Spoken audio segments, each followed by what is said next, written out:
What's up? What's happening? What's going on? What is up, everybody? How's everybody doing tonight? Can you hear me? Let me know if you can, please. Let me go ahead and tweet this out.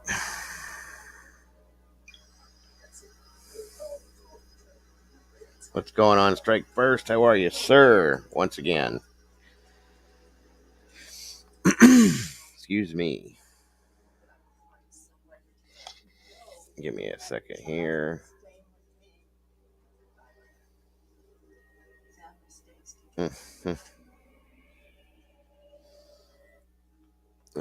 Good evening, Miss Amy. How are you, ma'am? Belinda, what's up? Brandy, what's going on? Can you guys all hear me okay? Let me know, please. Okay, good. I see it. There we go. Stranger Than Fiction, sir. How are you? Thank you guys for jumping in tonight. Cecilia, what is up, ladies and gentlemen? How are we this evening? Hope you're all doing well. I know I am, and I'm even better now that you guys are here with me. What's up, John? Suggs, Mr. Ron, how are you, sir? Are you feeling better tonight? I'm hoping it's getting better every day, I hope. Um, I hope it is, sir. Been throwing them prayers out there for you guys that are having some medical issues right now. I don't like seeing anybody get sick. It's not cool, not fun. Absolutely. Let's see here.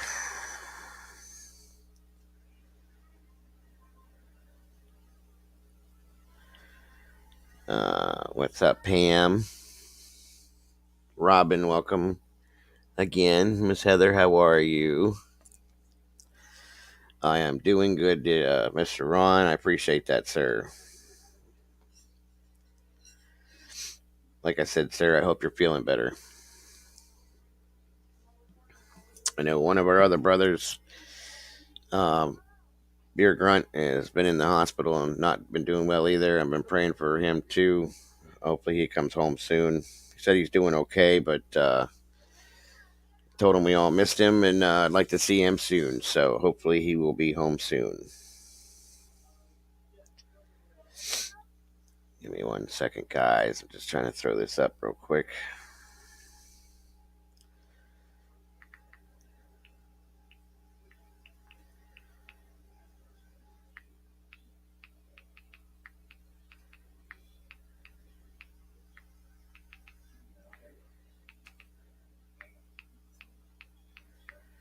All right, let's see here.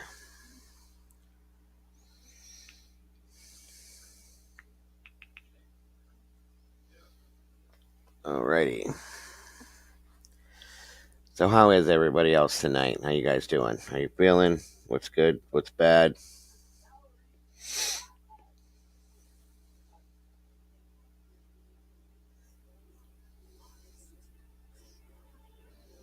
Anything new and exciting this evening, everyone?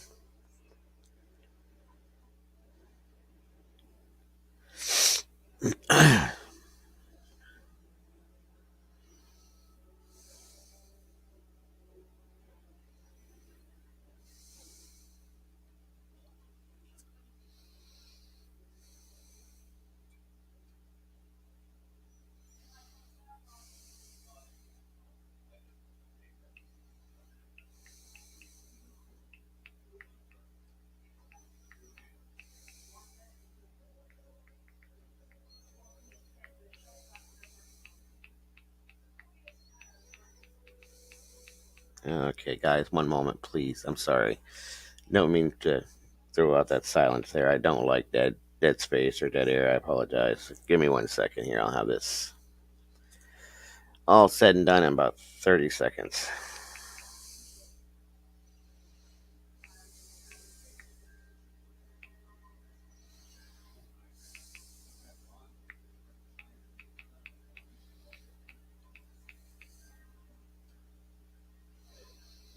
Dum, dum, dum, dum, dum.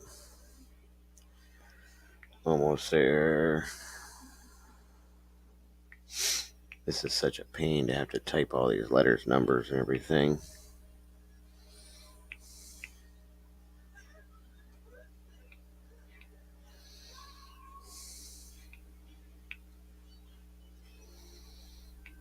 All right. There we go. Okay, we're good now. Anywho, so I did have a decent day. Cecilia, thanks for asking, and appreciate that. It wasn't too bad. I spent some of the day messing with this laptop, playing with some stuff in it to try to make it work a little quicker. I guess you could say a little better. Um, hung out with my son today. That's pretty much really it. Did some reading on some stuff that I needed to read up on, and that's really all. Nothing more exciting than that, but you know, just whatever. Anyone that was in my, I had a doctor's appointment this morning. But anyone that was in my stream this morning, I do apologize for it being so short. I'll make up for that tomorrow, I promise. And there'll be quite a bit of interesting stuff to talk about tomorrow morning as far as that scenario goes.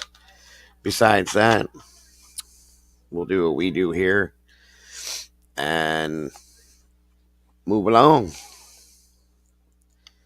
So, let's see something here. Hold on a minute, guys. I've been having some audio issues. So if you have any issues hearing me, let me know right away, please, and I can get it back to where it needs to be. So everybody, I seen a lot of you guys in Charlie's stream earlier. It was a pretty decent stream, I guess. What did you guys think about it?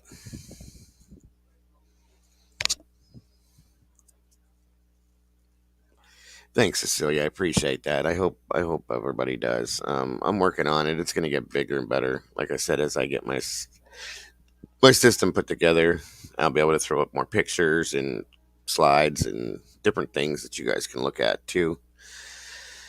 More audio, interviews, and whatnot. So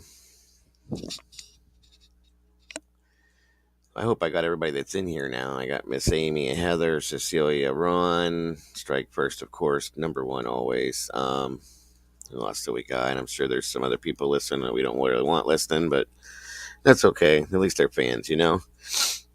Robin, Pam, Tony, um, Heather, Robin said that. Who else do we got in here? John, of course. Yeah, I think I got everybody. Thank you guys all so much for being here. Much appreciated. Very much appreciated. Brandy, of course.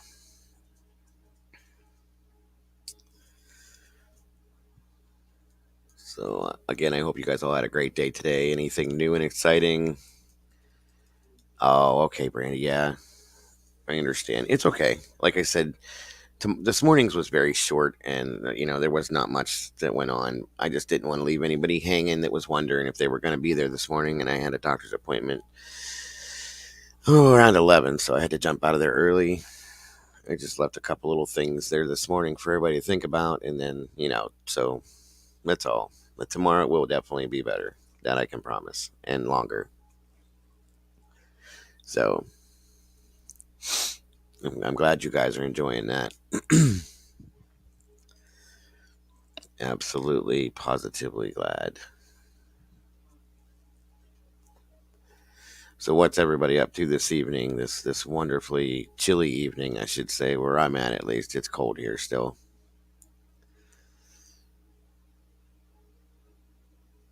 Oh, mommy time. Sounds like fun time, Heather. I don't know. Like I said, I think I already said they did. I don't know if you guys caught. I know some of you guys I seen in there caught Charlie's stream earlier. Did you guys have any thoughts or opinions in regards to that one? You want to talk about any of it, or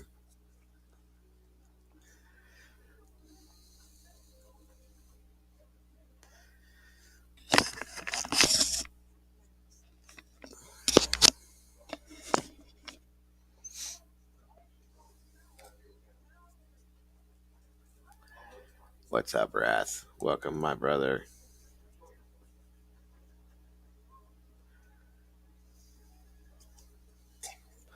Yeah, we're supposed to be getting some of that stuff too. I don't even like saying the word, but I just keep telling myself that it's going to be spring soon, and that's all that matters. That's the important part. You know what, Miss Amy? A lot of people have been saying that, and he's throwing out his little hints, I guess you could say, about what's going on behind the scenes with their court proceedings and blah blah blah. And whatever. If she chooses to do that, that's obviously not a great decision considering. What's up, Caitlin? Hun, welcome again. Um, if she chooses to do that, like I said, it's definitely not a good decision to make.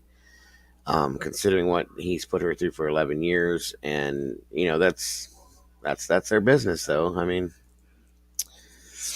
people make bad decisions every day. You don't know, you know, you don't know. Unfortunately, it can be a sad thing. I just, you feel bad for the kids out of everything. That's the hardest thing right there. So just have to wait and see, I guess, guys. Unfortunately.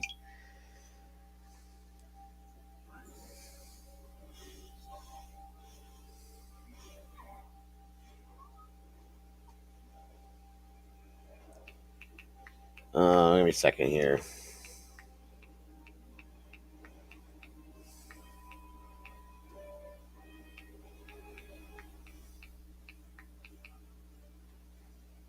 Let's see.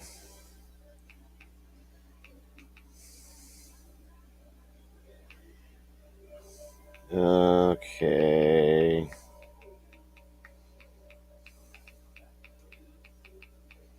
I will say one thing, guys. If we can do this, I'm gonna have one request from everybody. Um, from here on out, if we could avoid having political talks, because it seems it does upset some people in some ways.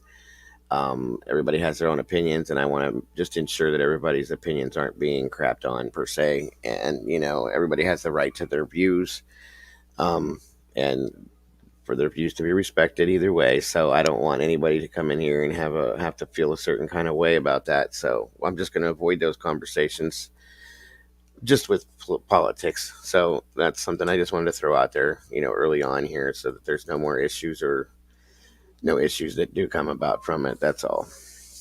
Like I said, I love everybody that comes in here. I appreciate every one of you guys too. And to know that somebody that came in here, felt bad about something that was said or whatnot would really kill me. So I just don't. I think it's just best to avoid those types of conversations altogether. Therefore, there's no way anybody can be upset about it. And that's where we'll go with that. So, so she had born one as she could swim. Let's see, person I hate. I know. Yeah, thanks, Robin. Appreciate it. It's just easier sometimes. Like I said, I'm kind of neutral, really, because of the situation the way it is right now. I don't really have a feeling either way, but some people do, and I want to respect everybody's feelings the best I possibly can. So it's just easier to do it that way. That way, there is nobody that can get upset about it because it was never talked about. So we'll just take it from there. But thank you guys for understanding 100%. Absolutely 100%.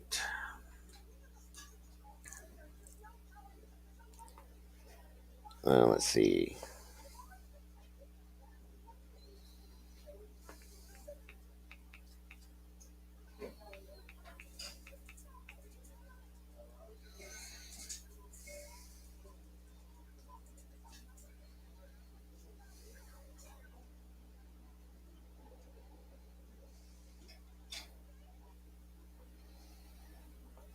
Um,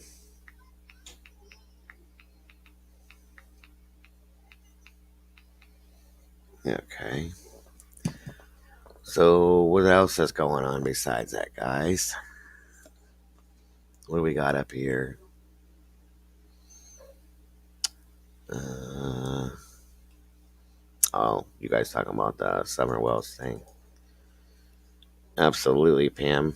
Absolutely. Anything you want to talk about. Typically, I'll do that in the mornings, but since you're here, we can do it right now if you want to talk about it. Yeah, that was a question that was asked multiple times, is why she didn't have on a safety vest or a flotation device and so on and so forth. And I'm just going to take that back to what I said early on about that whole situation is neglect. They just don't seem to have um, any ideals about raising children with the things that you need to do, especially with the way that that river was moving. It just doesn't make any sense at all. I'm the panel strike first. It's me, myself, and I. I don't know. I threw it out there. Sometimes, I mean, some people get tired doing it every night, so, and I understand. So, I mean, I can handle it. If I get boring, just kick me in the butt and let me know. And again, if there's anybody else that wants to jump up here with me, you're more than welcome to. Like I said, just let me know, and I'll get the link to you, and we can go from there. Um, where was I with the? Yes, Wrath. I do agree. Politics and religion cause more arguments than anything ever talked about. That is absolutely 100% true. There was a also Wrath. I don't know if it was her book bag. I was listening to the Scanner one day last week in Hawkins County, and they were doing something, and then they switched channels. They found some type of a book bag in that Ben Hill Road area, and I wasn't sure what it was. They didn't elaborate because when they get deep into what they're doing, they go to, I think it's channel 3, and they don't, we can't pick that up on our scanners. So I know there was remains found somewhere within, I was told, a mile of that vicinity, but nobody ever came up and said what it was, who it was, or anything like that. So I don't know what that's all about either. Let's see. Yeah, the fact that she couldn't swim makes it even worse, guys. That she should have had either floaties, some sort of flotation device on. Like I said, with the way that river was moving, the fact that she was so small and that she couldn't swim, it just doesn't make any damn sense at all. Brandy, I agree with you 100% on that. That there definitely needs to be 9 months. 9 months it's been, and there needs to be some peace. The child needs to be at rest in one form or another. If I hate to say it like that, that I'm going to the fact that she's deceased, but it's been so long that it's hard to kind of think of it in another way. Honestly, I'm sorry to say that, but you know, and with everything that has been shown already, it's just, I don't know. It's very very hard to think about. I'd love for them to find her alive and doing okay, and it's dealt with the way it should be. You know that would be the absolute best outcome of all, but we don't know. Unfortunately, we don't know. So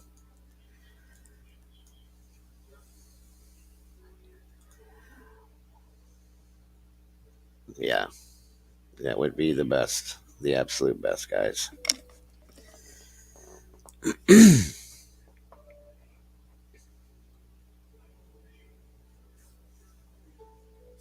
I agree, Brandy. Yeah, she needs, if she's gone, there needs to be a proper burial. She needs to be put at rest. There needs to be peace in regards to her soul. There needs to be peace brought to all the people that have been looking for her, that have been praying for her, that have been helping with the situation. It just needs to be, it needs to come to an end. It's just been way way too long, way too long. Excuse me.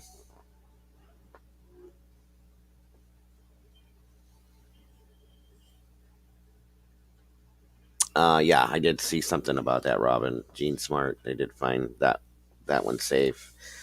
Unfortunately, there was another case I was very minimally following. It was there's two little boys from California, um, I believe. I don't have a lot of details on it, but they went missing. They were Orson and what's his name? Oren, I think, and Orson.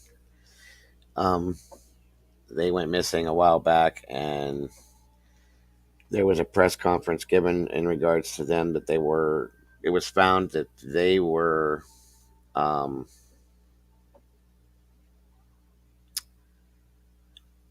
I think they had been.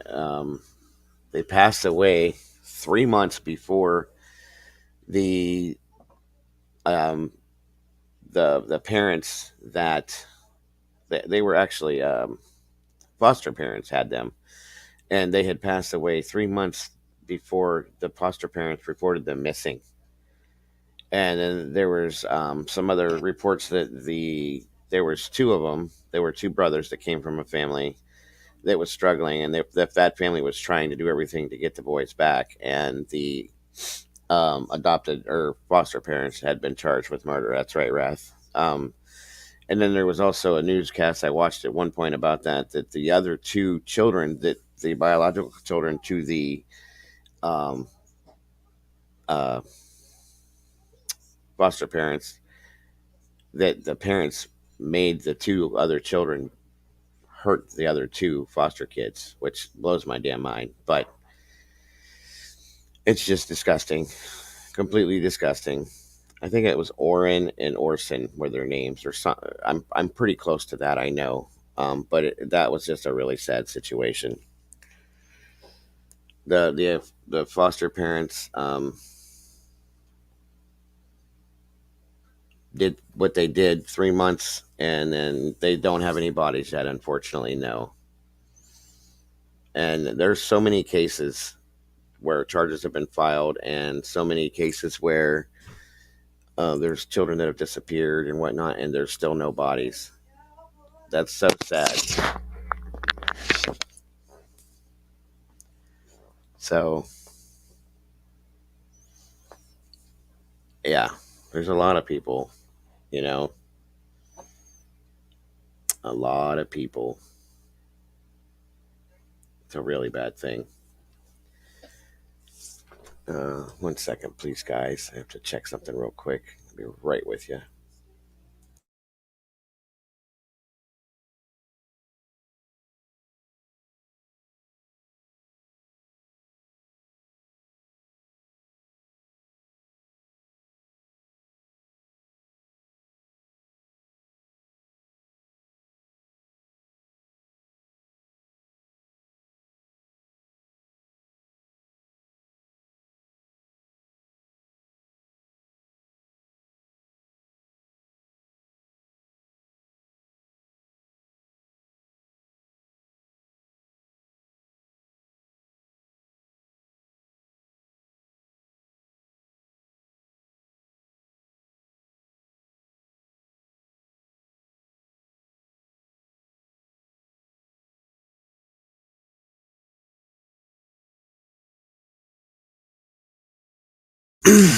Okay, sorry, guys.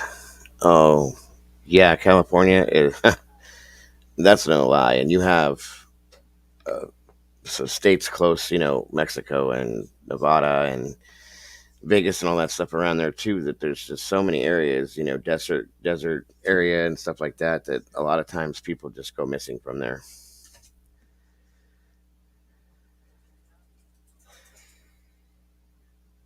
Mm, I don't know if you saw that comment, Wrath. Brandy said about her telling you about the little girl from her hometown that went missing. I don't know if you remember that or not.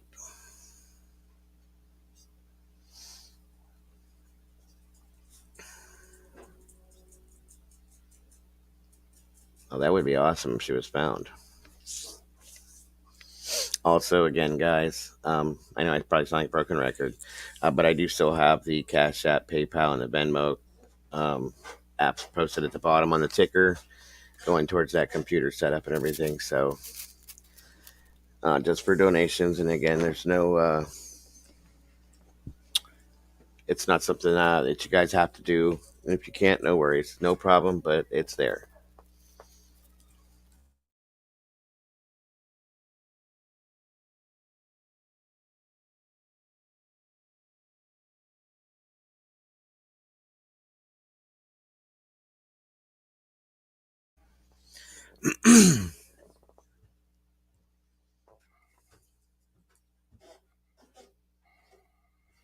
Okay, so she was that little girl. Was which story was that, guys?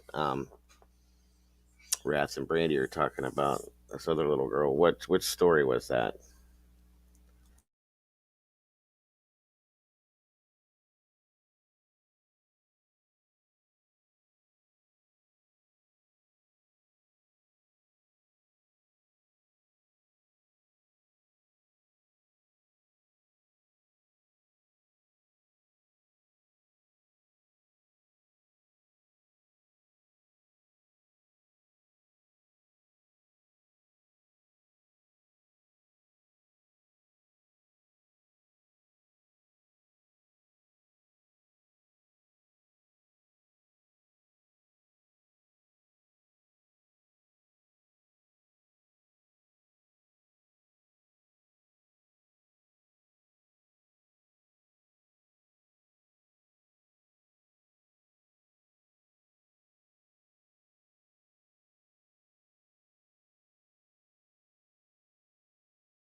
Oh, sorry, guys. Yeah, I've had people go missing from where I'm at too. And what was that? Um, where was that happened, Tammy?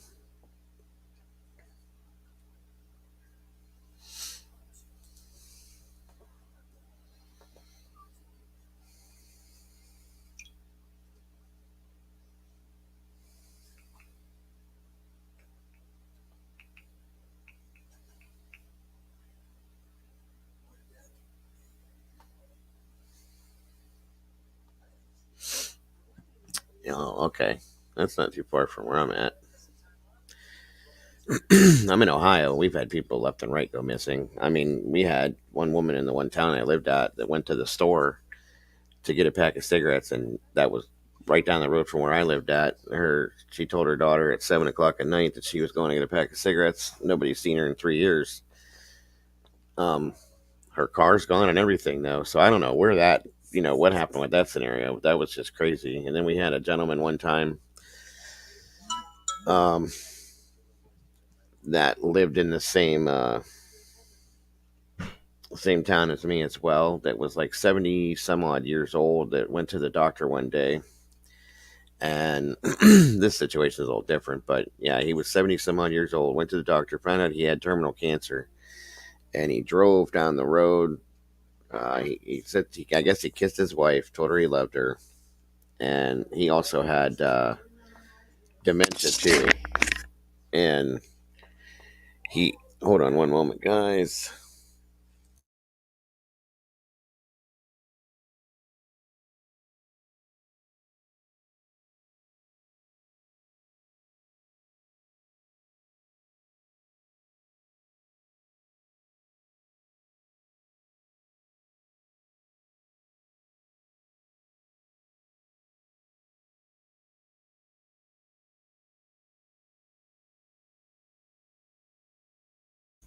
All right, sorry again.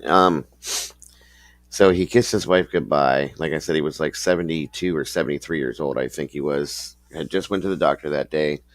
Was very distraught from the doctor's appointment. Found that out, and he also had dementia to an extent. And drove to there was a local truck stop down the road from where he lived at, and where I had lived at too.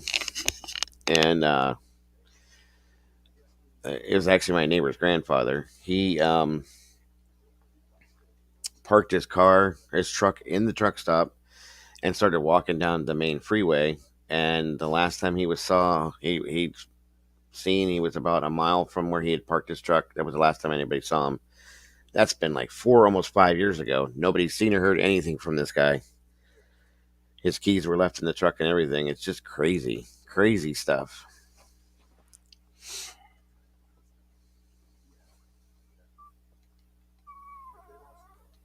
Castle, okay. That's crazy.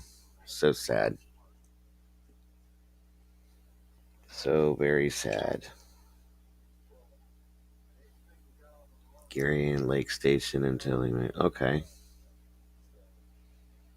gotcha.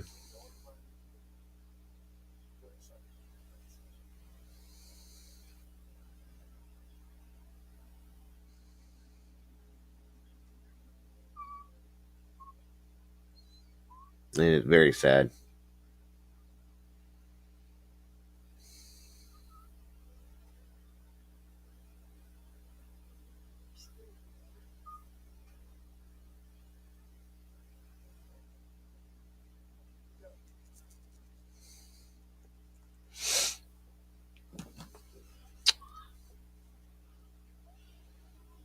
Let me see here.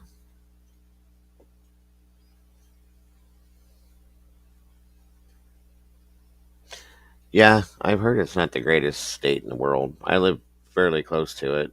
Um, I've never been there, but you know, to each their own. I hate the state that I live in. Ohio has got to be the worst for weather and one of the most boring states there is. Mm. You know what, Wrath? I made that conversation once, or that comment once before too. It's it would be awesome if every child that goes missing could get the same amount of attention, but it just doesn't happen that way, unfortunately. I try to follow as many as I can, and to read about them all, and do anything I can do to try to help with my situation too. And it's very hard. There's so many that go missing on a daily basis that it's sad. It's very sad.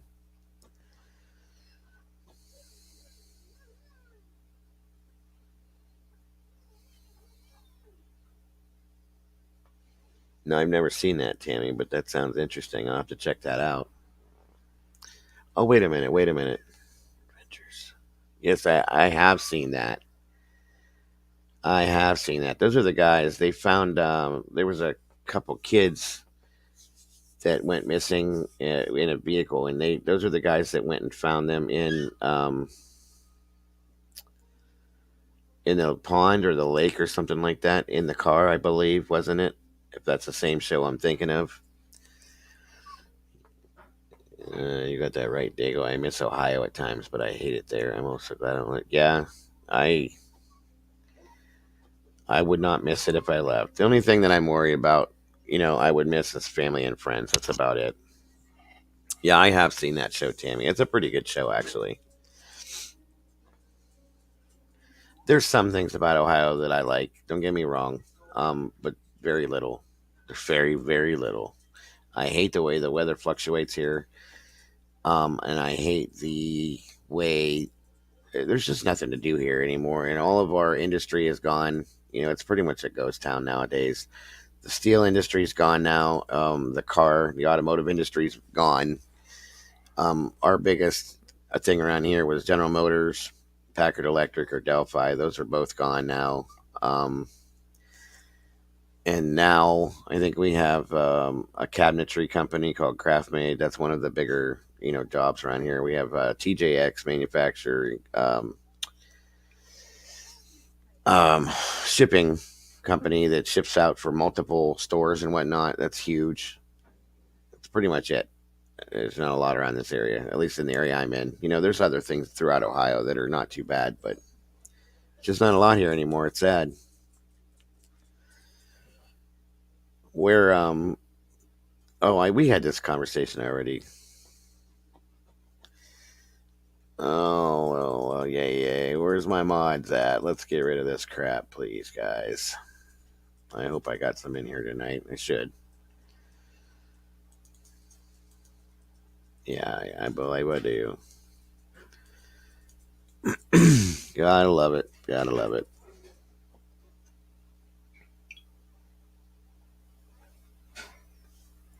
Let's see here.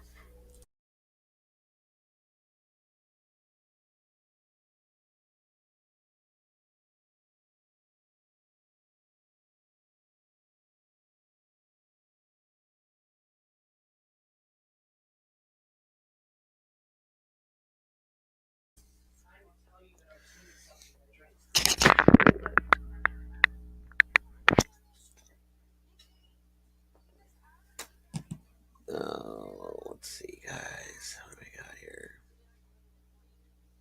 Thank you, sir. I appreciate that so much. Yeah, troll. Who knows who it is? I don't know. I was fighting with Big Mouth earlier on Twitter, so it could be him.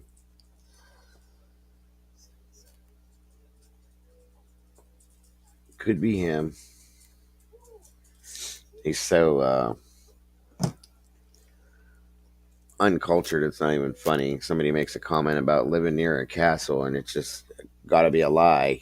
God forbid anybody would ever not live in the same area that he lives in and have to look at ghetto apartments all the time. That's what he thinks, that nobody can do that. It's amazing. Like I said, the only culture he has is you know eating as much Americanized Chinese food as he can. It's disgusting.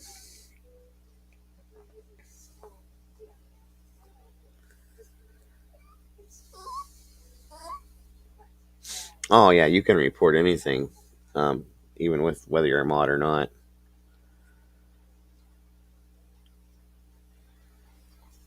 Yeah.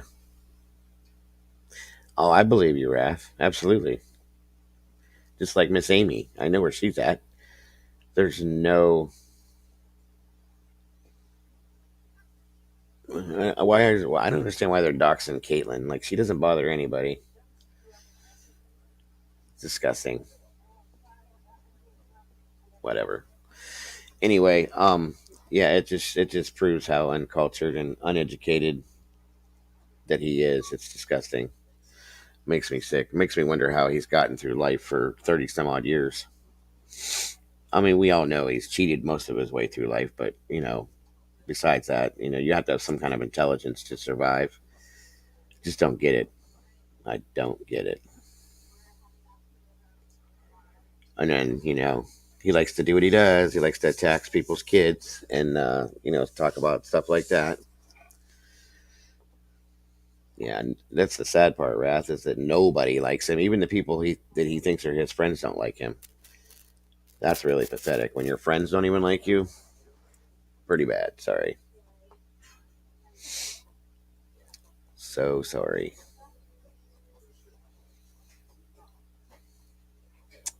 I'm sorry that that's happening, Caitlin. I don't know why they go after somebody like her. That's just, she's a sweet person. I don't get it. Nothing better to do.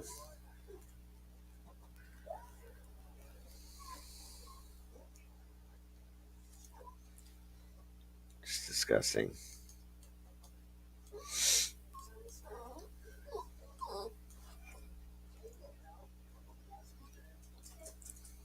One second.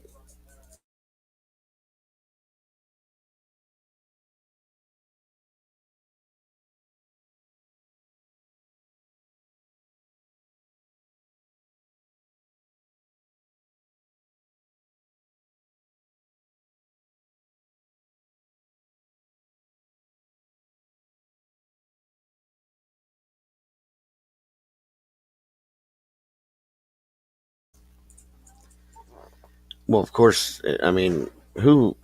You know what's sad is I'm sure that people have tried to be friends with him, and he ruins it just because of the way he is. He's always worried that somebody's gonna get something up on him or do something better than him, so he has to destroy all of his friendships that he's ever possibly had. Oh, I agree, Tammy. I know what's gonna happen. I know it's gonna happen. I know for a fact. So be it. You reap what you sow. And I do not have 1 ounce of empathy for anybody that does what he does to people. I never will. What's up, Pookie? What's up? Welcome back, Miss Amy. This is true, but Caitlin's a very sweet girl, and I don't understand why anybody would do anything to bother with her. It's just, it pisses me off. Really pisses me off to no end. What's going on, brother? What's new? What's old? What's good? What's bold? What you been doing all day?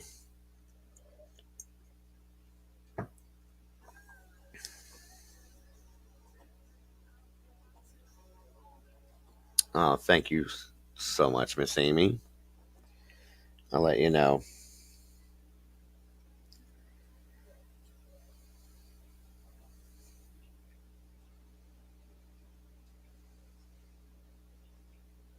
Yes, ma'am, it did. And I appreciate that more than you will know. More than you know. Thank you so, so much. Not a whole lot, Dega, or I'm calling you me. Not a whole lot, Pookie. What's going on with you, bro? Just hanging out with my people tonight, conversating.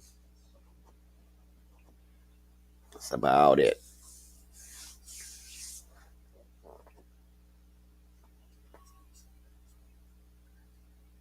I think we did, honey. It's Caitlin. It's still showing, but I think it's blocked now, hon. Mr. Wrath is pretty good with that stuff.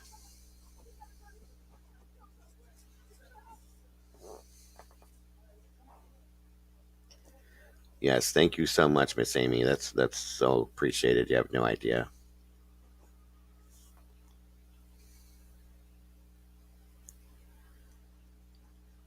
Yeah, it's already blocked, Caitlin. Hon. No worries. It's still gonna show up there, but it's. I think it's gone now. I apologize that happens. I don't know why. Like I said, I don't understand why anybody would bother, especially somebody like you. It makes no sense to me. But we took care of it, huh? No worries. Yes, ma'am. No problem. That's what I was thinking, stranger. That's the only person I would think, because I don't think anybody else really knows who she is on the other end of things. So that's another one I don't care for at all. And, just a few people that I'd like to run into in a dark alley every now and then. That guy's a damn mess. Like I said, I don't understand it. Caitlin's a sweet girl. She's always been very polite, very nice to just about everybody she's ever talked to that I've ever seen. And we have people doing this kind of shit too. It doesn't make any sense to me. Yeah, nobody needs to apologize to anybody. Nobody's messing with anybody. Whoever that is. Can one of you guys check that and see who that is? Because I don't even think that's the right one. Thanks, Wrath.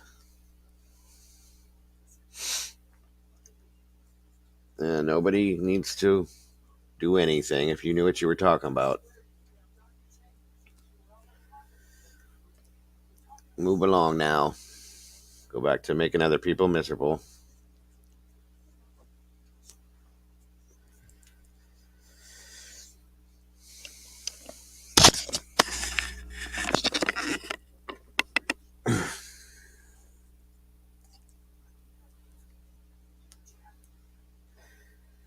Yeah, I've already got it.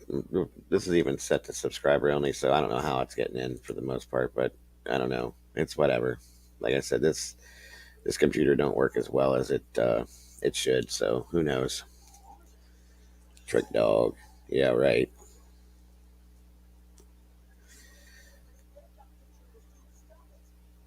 Oh, was it? That wasn't her. It says official Caitlin though. I thought that's why, but mm,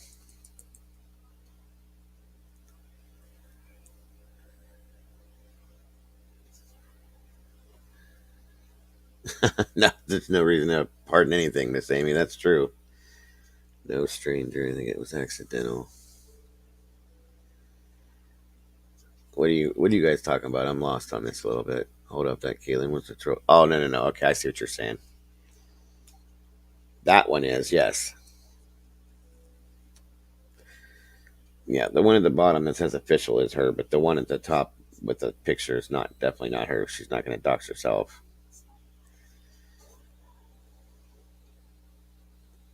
Oh, okay. That's all right.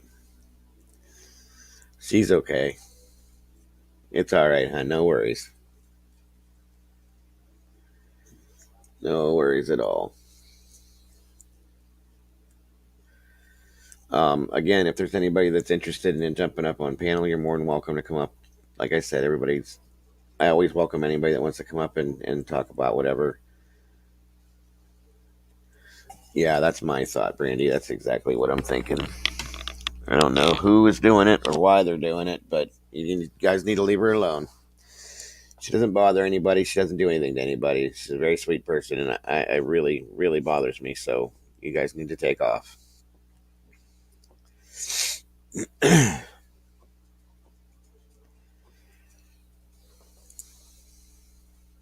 Yeah, I know. That's exactly what it is, Wrath, because she is so nice.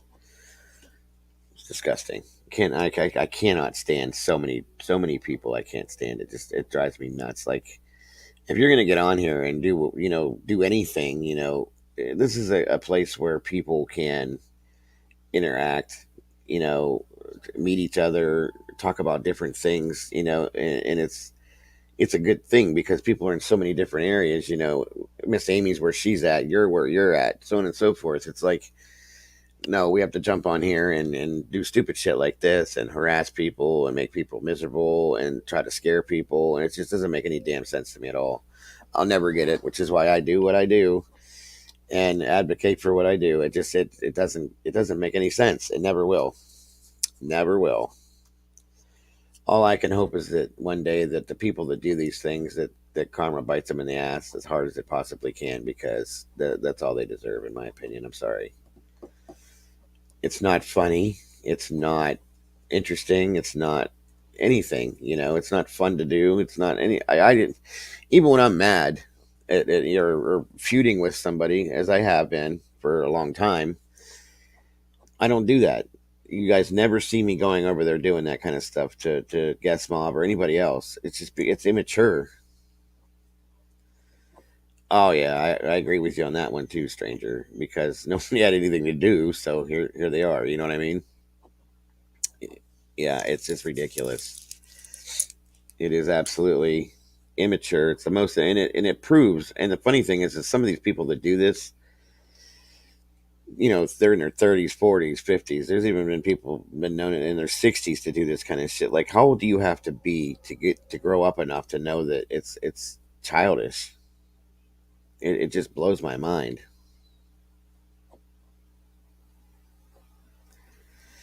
I've done that, Wrath, and I don't know what's going on with it. It doesn't seem to work. I've done it multiple times, and it's supposed to say, um, on the bottom there, and I'm pretty sure most of the people in here have subbed to the channel, so it's supposed to say at the bottom that it's subscriber only, but it doesn't ever. And I've clicked on it multiple times. I've gone in and said it before, streaming, during, after. So it just doesn't seem to. It's something's not right with it. I don't know. I'll get it right one of these days, guys. I promise. I do my best. I try to make this place as nice as I can for everybody to come in and talk about things. As comfortable, I should say. It just doesn't always work out that way sometimes, and I do for that. I apologize personally because it's my channel, and I don't want anybody to have to go through anything in here like that. So my apologies, and I do apologize, Caitlin. I don't want that to scare you away by any means, but we handle it pretty quick in here. I have a really good group of moderators in here, and I have since the beginning. So they handle it pretty quickly for me, and I appreciate all of them for that 100%.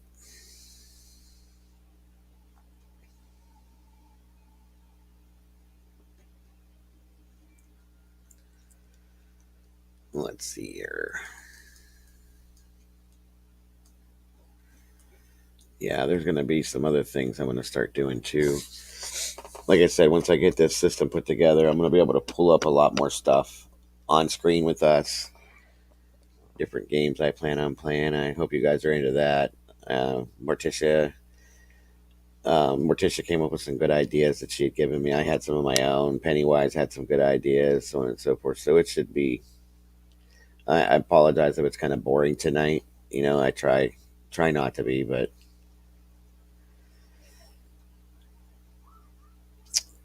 what's it say? Troll come with the territory, Kaylin. Oh, absolutely, absolutely. That is a fact, guys. That's a fact. Good evening, Mr. Whistle. How are you, sir? Hope you're having a great night. If you guys can excuse me, I apologize for the dead air. I just have to run to the bathroom real quick. And there's not anybody in here to keep talking, so I'll be right back.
I'm back. So, what do you guys want to talk about tonight? Anything in particular? Anything specific, or just whatever? Throw me some topics we can get started on. I know you guys are used to having a bunch of people on panel and whatnot, but I can still be interesting even without that. I promise. Just give me something somebody wants to talk about, and we'll go into it. Oh, I did. I always do. It becomes habit once you've been in the medical field, Miss Amy. It's just a nonstop thing.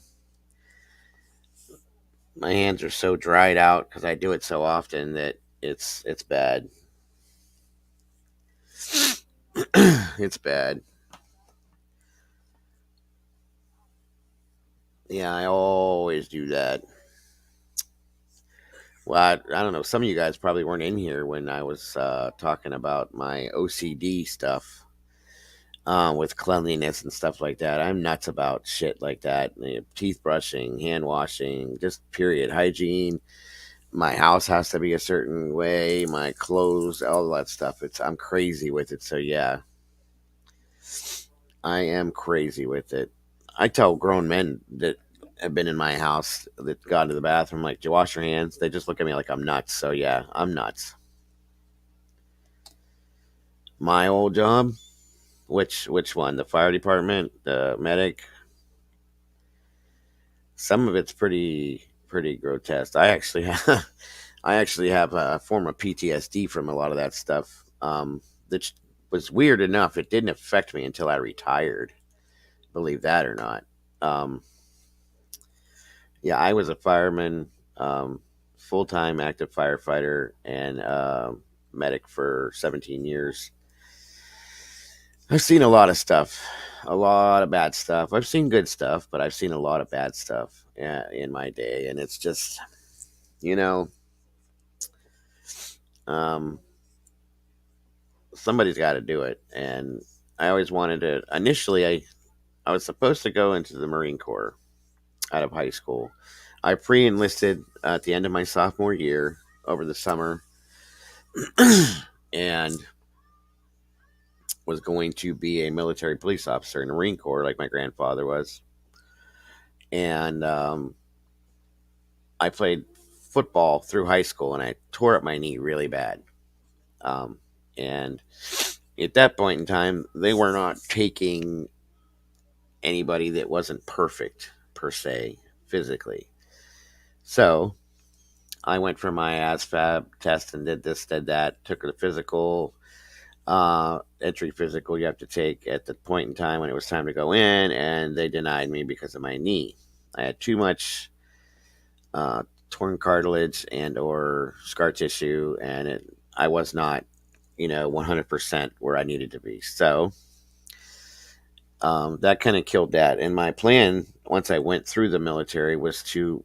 That's why I wanted to go into the military police program, because I wanted to be a police officer once I got out and get involved in what's it I'm thinking of? It's like CSI type stuff, forensics and so on and so forth, and eventually possibly get a job with the FBI. That was my career choice that I made, amongst a couple others I'll get into. But so that didn't work out. And the physical, I looked into going into a standard police academy locally. And again, you need to be physically fit for that too. And I could not run the way that they want you to. Excuse me, guys. So that didn't work. So I told myself, I'm going to do something that helps people. I had relatives that were in fire service. My mother, my sister, my aunt, my father, or my stepfather, I should say, were all in the medical field. I've always been interested in that too, and I knew a lot about it beforehand. So, where I was living at the time, I got involved with the volunteer fire department just on a whim, and I enjoyed it very much so. So they paid to put me through the minimal schooling that you have to take to be a volunteer firefighter, and I took one step above and decided to go full time and pay for the schooling for myself. I went ahead and did that, which is a little longer and a little bit more in depth to be a full time firefighter, and you have to know a lot more shit, a lot more stuff. So I did that, and then I did that for a couple of years. Stuck with it as a volunteer, and I worked as I was an accounts manager for rent-to-own companies and stuff like that, and like how do you put it? Kind of like a repo guy. That's what I did. And then I decided that I wanted to get my medic's license and get involved in the medical aspect of it, which 90% of firefighters around, at least in this state, they do the same thing. So I started doing the schooling for that, and I was doing the schooling for that. I was doing my full-time job, and I was doing my the volunteer work, and I was working another job on the side because I had 3 kids by that time. I think I was driving for like a local cab company, like part time, midnights and stuff like that. My first wife at the time was going through phlebotomy school, so she was working, but she was still schooling. So, um, I then decided that it was just too much. I quit doing the third job because it was running into the volunteer firefighting work, which I really loved, and it was giving me the experience I needed to do the other stuff.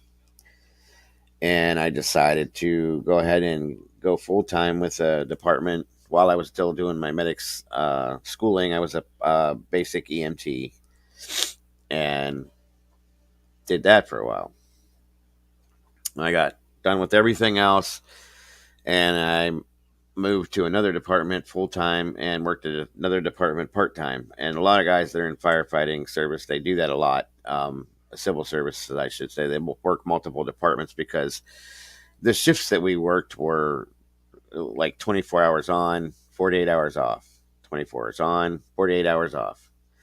And yes, my stepfather was a surgical tech. um, he no longer is, but he was for about 25 years. But so I worked full time at one place and part time at another, and um, I started doing a lot more med calls and stuff like that, squad runs and whatnot. Troll calls, they called them, believe it or not. And that troll runs are just basically like we would go to like nursing homes, pick up people that had to run for dialysis or doctor's appointments that were not physically able to drive themselves or that couldn't be in wheelchairs, and we would have to take them in the squad because they had to have monitors or different equipment run with them while they were being taken. So we did a lot of that stuff. And just regular, ambulatory type vehicle or ambulatory type calls that would need to have an ambulance vehicle rather than the ambulette vehicles. And just, there's multitudes of different things that I've seen and done. Um, I've been on multiple vehicle um, accidents and whatnot. Hold on a second, guys. Hey, yo, can you hear me? Hello, are you there? Pennywise. Hold on, guys. Let's see here.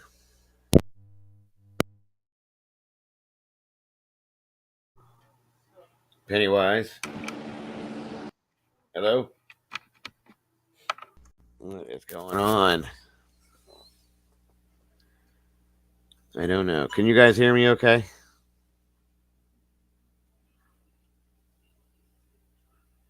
Hello.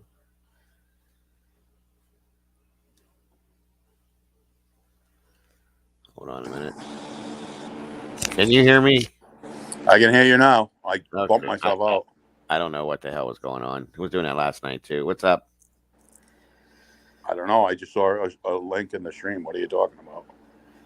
Oh, just whatever. I was explaining my my job history as a fireman and medic and stuff like that. Nothing too stupid or too exciting, I guess you could say.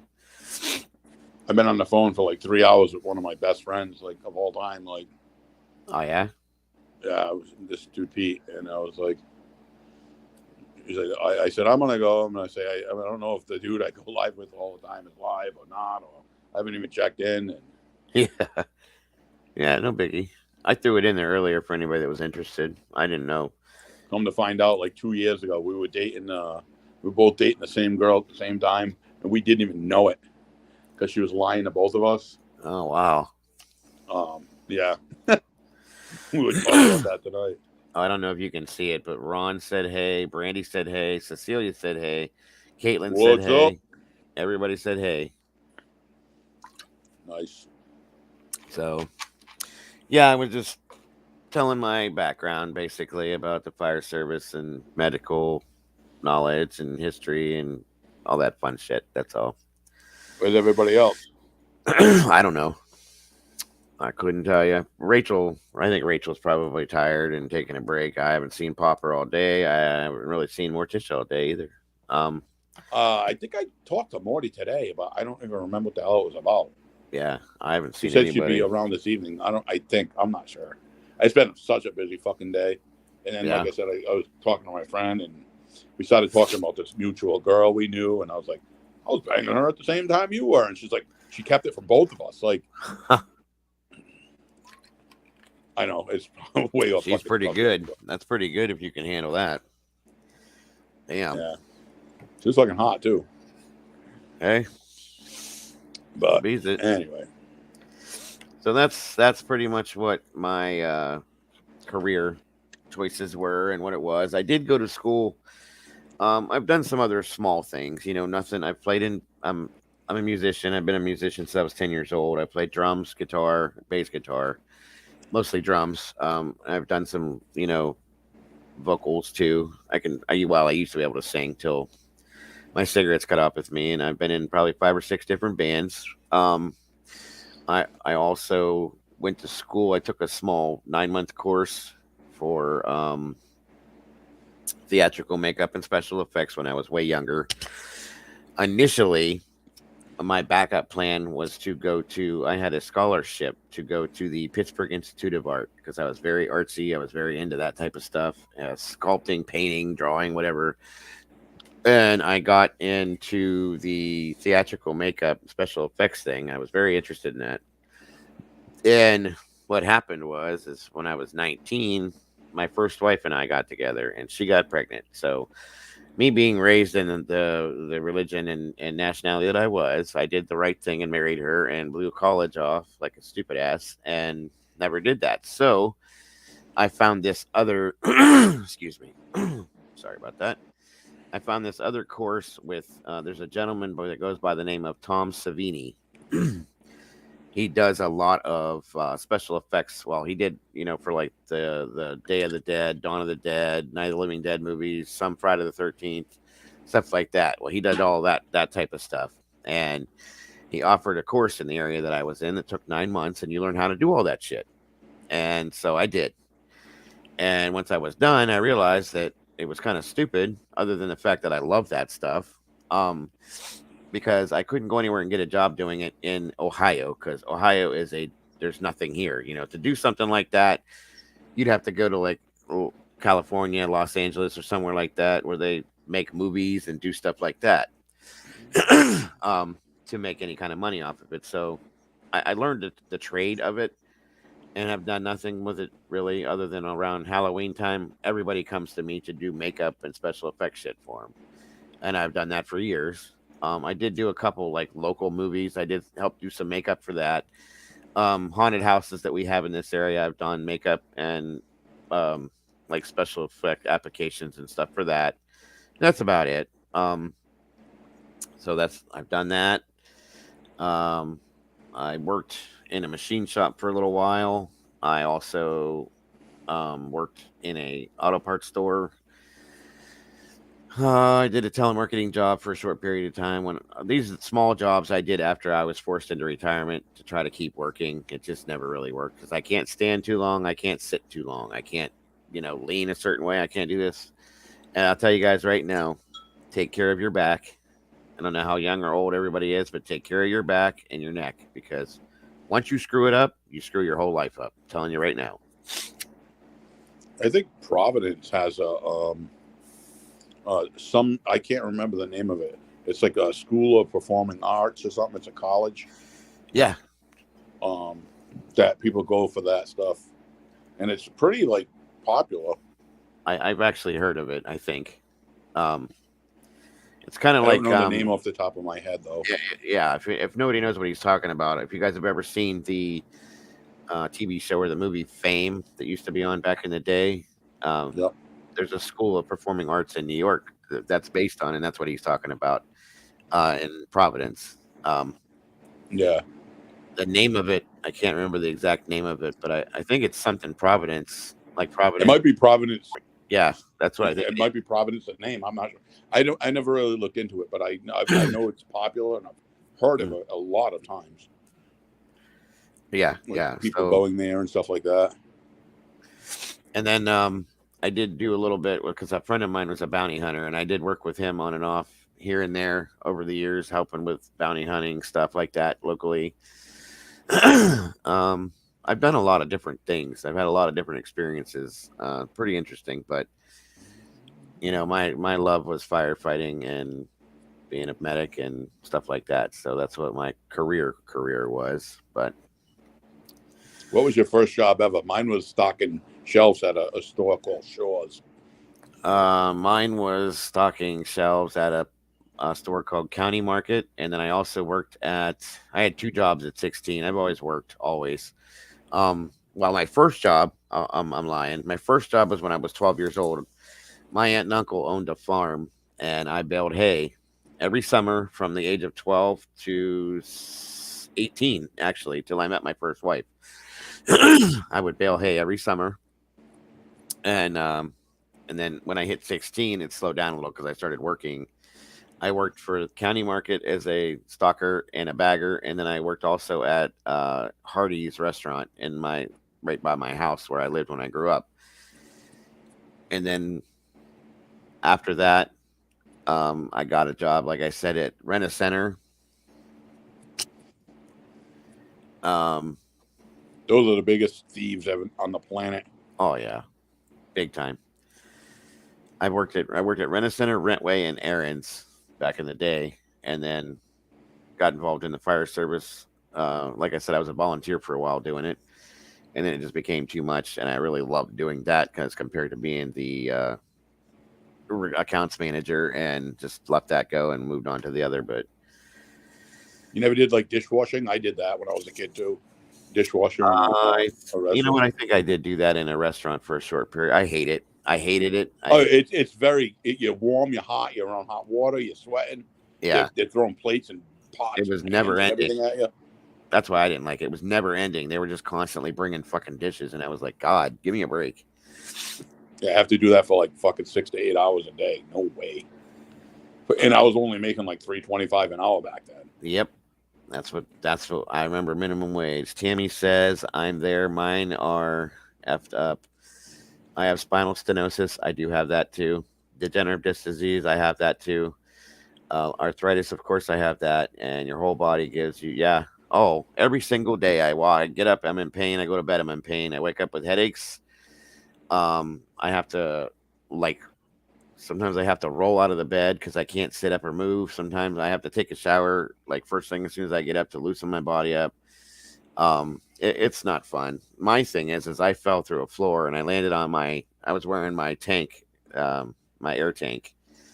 It's called a Scott pack, and when I landed on it, I dropped about I don't know, I'd say 12, 14 foot, and landed flat on my back. And I landed on that tank, and my whole spine wrapped around the tank, and I felt it pop.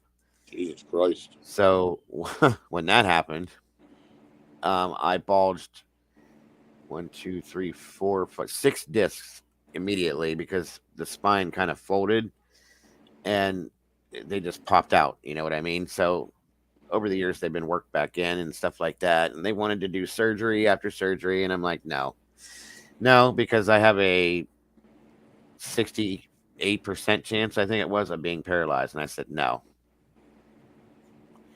So I'll deal with it. Did And they because give you pain meds at least? I used for 12 years, I was on pain meds and I just got tired of it.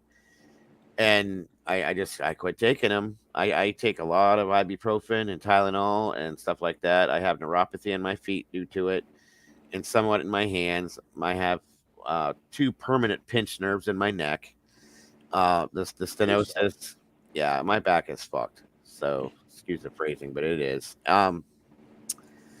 So up until COVID started, I was working at Napa Auto Parts, just still trying to be part of the workforce and support my family in some ways. I mean, my wife is the breadwinner no matter what. You know, she's a dialysis technician, phlebotomist, nurse, blah, blah, blah. She's got all that background. Plus, she's got 2 degrees in psychology. So she's the breadwinner, but I was just still wanting to be a man and do my part, you know. When COVID hit, we got shut down. I ended up on unemployment, and it just the time that I spent not moving at work home from COVID, it just really put me into the ditch with it, and it just got worse and worse. Which he told me it was going to get worse. The doctor did. So they finally talked me into going. They've been trying to talk me into going for disability for like 3, 4 years now, and I just didn't want to do it. And between my wife and my doctor, they talked me into it. So that's what I'm in. That's what I'm doing right now. So my wife is the, she makes okay money. Don't get me wrong, but it's me, her, my son, and my mother-in-law in this house. And house payment and daily living expenses, groceries, all that. It gets expensive, and it's one income. She busts her ass every single day to do it. So that right there will explain to you why I have the ticker running for the donations towards the computer, because I cannot take extra money to do anything with anything right now. And I want to continue doing this because I really enjoy it. I really do. I really enjoy talking to everybody on here. I have a great time doing it. I like all the people I've met. And I love everybody that's come into this channel. So that's our situation, our scenario, and I'm sure you know, ass mob over there is going to take that and fly with whatever it is, and I don't really care. So it is what it is. But yet that they've wanted to do surgery on me. They say eventually, but I have a choice. I have pinched sciatic nerve. Oh yeah, that happens to me every other day. That's painful. The sciatic thing is a bitch. I hate that. Neuropathy, both legs. Yeah, I'm not in a wheelchair. Thank the Lord. I pray to God every day. I get up and move around even when I don't move around. I walk around the house, I walk around outside. I try to go to a store 2, 3 times a day, get out that way I can walk and keep walking and keep walking. You know what I mean? It's just I don't want to be and nothing against you, Tammy. I'm not saying that at all. I understand completely. I don't want to be stuck in a chair. So I just keep going. Um, it's rough. It's very hard. I just refuse to have the surgery because I'm not taking that chance at all. It's not worth it to me. I'll go through the pain. I've lived through it for shit 25 years now, so it's not going anywhere. What's up, Sammy? I'm not. There's a lot of shame in it for me, Sammy. I've always been, like I said, I've been working since I was 12 years old. I've always taken care of my family. I've raised 7 kids. I've helped. I've always been the person that everybody's come to help. When they need help, I've always helped everybody and anybody I can. I've always had a lot of pride, I guess you could say, and it's always it just bothers me. It just bothers me. I hate doing it, and you know, where'd you go, Penny? So that's why I'm like that about that. But I do appreciate anything and everything anybody has done for me. It's all of you guys, I really do. Um, you have no idea. I don't want to sound unappreciative because of my pride, because I'm not by any means. Um, but like I said, I want to keep doing this and do more with it if I can. So I have to do something because this laptop is, like I said, it's about 8 years old. It's been worn out, and it's time to do something. So that's why I'm doing all this. But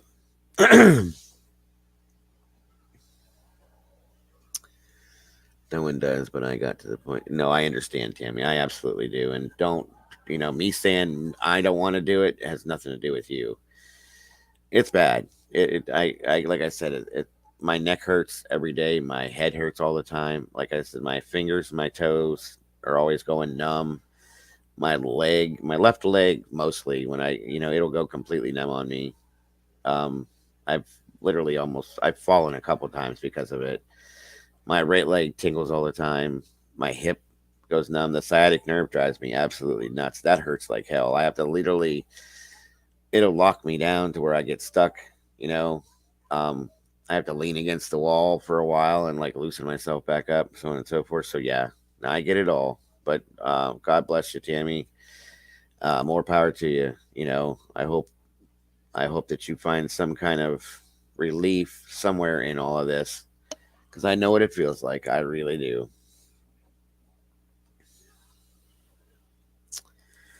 So that is Dago's story, guys. Kind of boring, but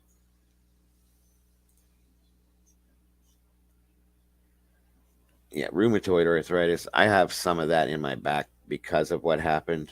Um, but yeah, it's not. That's not fun either. It hurts. I do have a cane that, like, on my really really bad days, um, like when it's really cold outside, that affects me. It really does. Sometimes I have to use a cane, but for the most part, I'm pretty good. In fact, over the weekend, Sunday, I was outside with my son playing a little basketball. I wasn't running around. I was standing in place shooting, but I was outside playing basketball with my son a little bit, and I just keep myself moving because as long as you keep moving, if you can, it keeps your body kind of going. So, excuse me.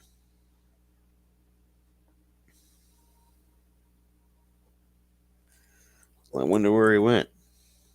Unless he had something else he had to do.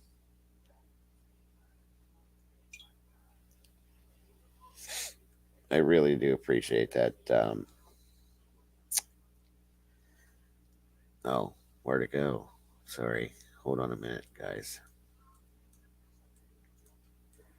Oh, Miss Amy, yes, I really do appreciate that so much. You have no idea. Every little bit helps and every bit counts.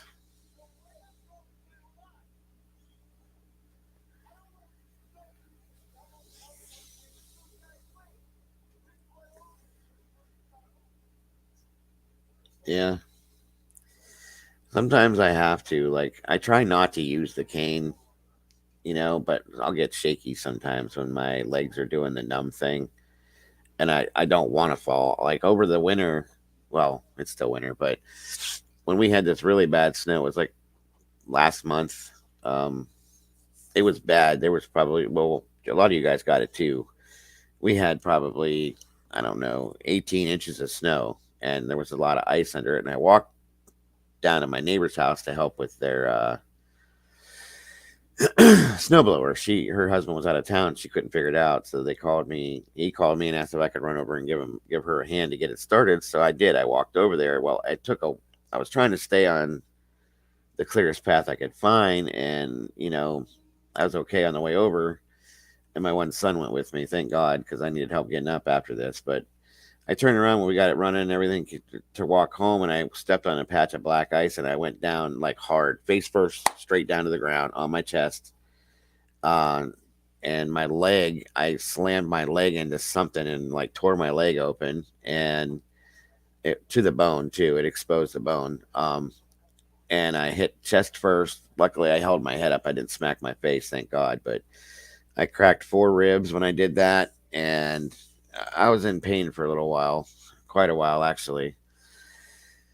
It took me about probably a good 3 weeks to completely get over that, but that shit hurt. No lie. I mean, I'm a bigger guy. I weigh probably. I think the last time I weighed myself was like 252, 255, so in right around there.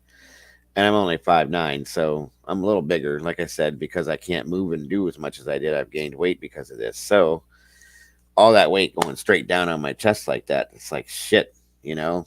I got up and I was okay that night, but I took some Tylenol and stuff just in case. Well, I'll be damned when I woke and on top of my problems that I already have, I woke up the next morning and I felt like I got hit by a truck.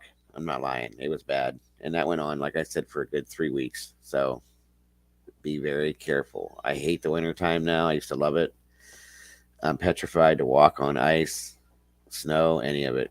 You know, we don't heal when we get up in our 40s and 50s like we used to back in our 20s.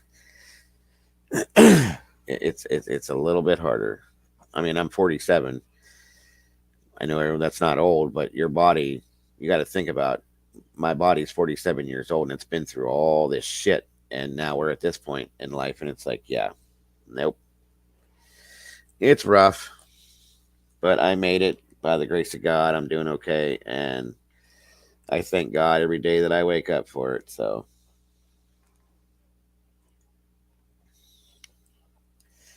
yeah, I really apologize if I'm boring you guys. Maybe that's why Penny left, because he was bored. It's just been a long day, and you know, no worries. No worries. At least I got you guys to talk to. That's what makes it fun. Was trying to find a movie earlier, something newer, but I think I've seen everything. I did find a whole slew of um, movies that are on YouTube too, but they're big time B-rated movies. Let's see, what's that, Heather? Excuse me. It sounds like I've tried to, Heather, and I appreciate that. I really have tried to. Um, that's just the person I am. I have always been that way. I believe, highly, what comes around goes around. And I've always tried to do unto others as I've always wanted done to me. So I definitely try. Definitely try. But thank you for that comment. I appreciate it. Strike first, definitely do. But yeah, I found a bunch of like movies that are for they're free on YouTube, and I love horror movies, and they're just the rating on them has definitely got to be like a B rating. They're pretty bad. Some of them look like they were filmed down the street in my neighbor's backyard, and I mean, I'll give everything a chance though. I like a lot of the stuff that says inspired by true events and suspenseful stuff like that. I love that shit. I really do. So I've been checking them out. That's why I want to do more with the streaming and stuff like that because it keeps me busy, which is in turn why I started doing the morning streams too. Because that's what I do during the day when I'm not doing this stuff. You know, when you guys are off living your lives and working and all that fun stuff that I don't get to do anymore. So I started getting into the true crime investigating, investigative reporting and stuff like that, to try to help with that situation with the children, missing people, so on and so forth. And I was involved in that Gabby Petito Brian Laundrie thing. I got involved with the Summer Wells case. Um, the Marilyn McCann thing, I was kind of slightly involved in. There's been some local stuff that I've got in. Uh, you know, and I have also. Some of you guys are probably going to think I'm a weirdo for this, and that's okay. That's okay. Um, my wife, I, and a few friends years ago decided to start a ghost hunting group called TRAP, which stands for the Trumbull Researchers of Apparitions and the Paranormal. And I took another course online, which it's not really a schooling course. It's just kind of like a certification to become a paranormal investigator. My wife became um, a minister so that she could do blessing and stuff like that. And we've gone out and done ghost hunting situations at different places, and we have a group that follows with us. We haven't done it so much recently as much as we used to, but that was something else that I was involved into for quite a long time. I've done prisons, I've done old homes, our city hall, I've done a couple music halls, opera house. We've done a lot of it. I've done a lot of private stuff with it too. People that have come to us, and I usually don't tell a lot of people that, but I tell all you guys just about everything. 'Cause a lot of people look at me like I'm nuts, but and here's the reason. I'll tell you why I actually decided to start the group. Because I'm skeptical, and I was skeptical, highly skeptical, for years and years and years, and I just was not a believer in any of that stuff. Okay, so I'm like, sure, I'll be damned. There was me, my wife, my one of my best friends, and his wife started the group together, and she was like me. My buddy's wife was like me. She was a skeptic, and my wife and him were believers, and my wife is what they call a sensitive. She picks up on things and sees and hears things that nobody else really does. I used to tell her she was crazy and this and that, and like things would happen, and like it's been proven to me time after time after time and again. Okay, so Bambi, I have watched that a few times. I definitely have. Um, Not too bad, not too bad. I watch a lot of that stuff. I used to watch Ghost Hunters.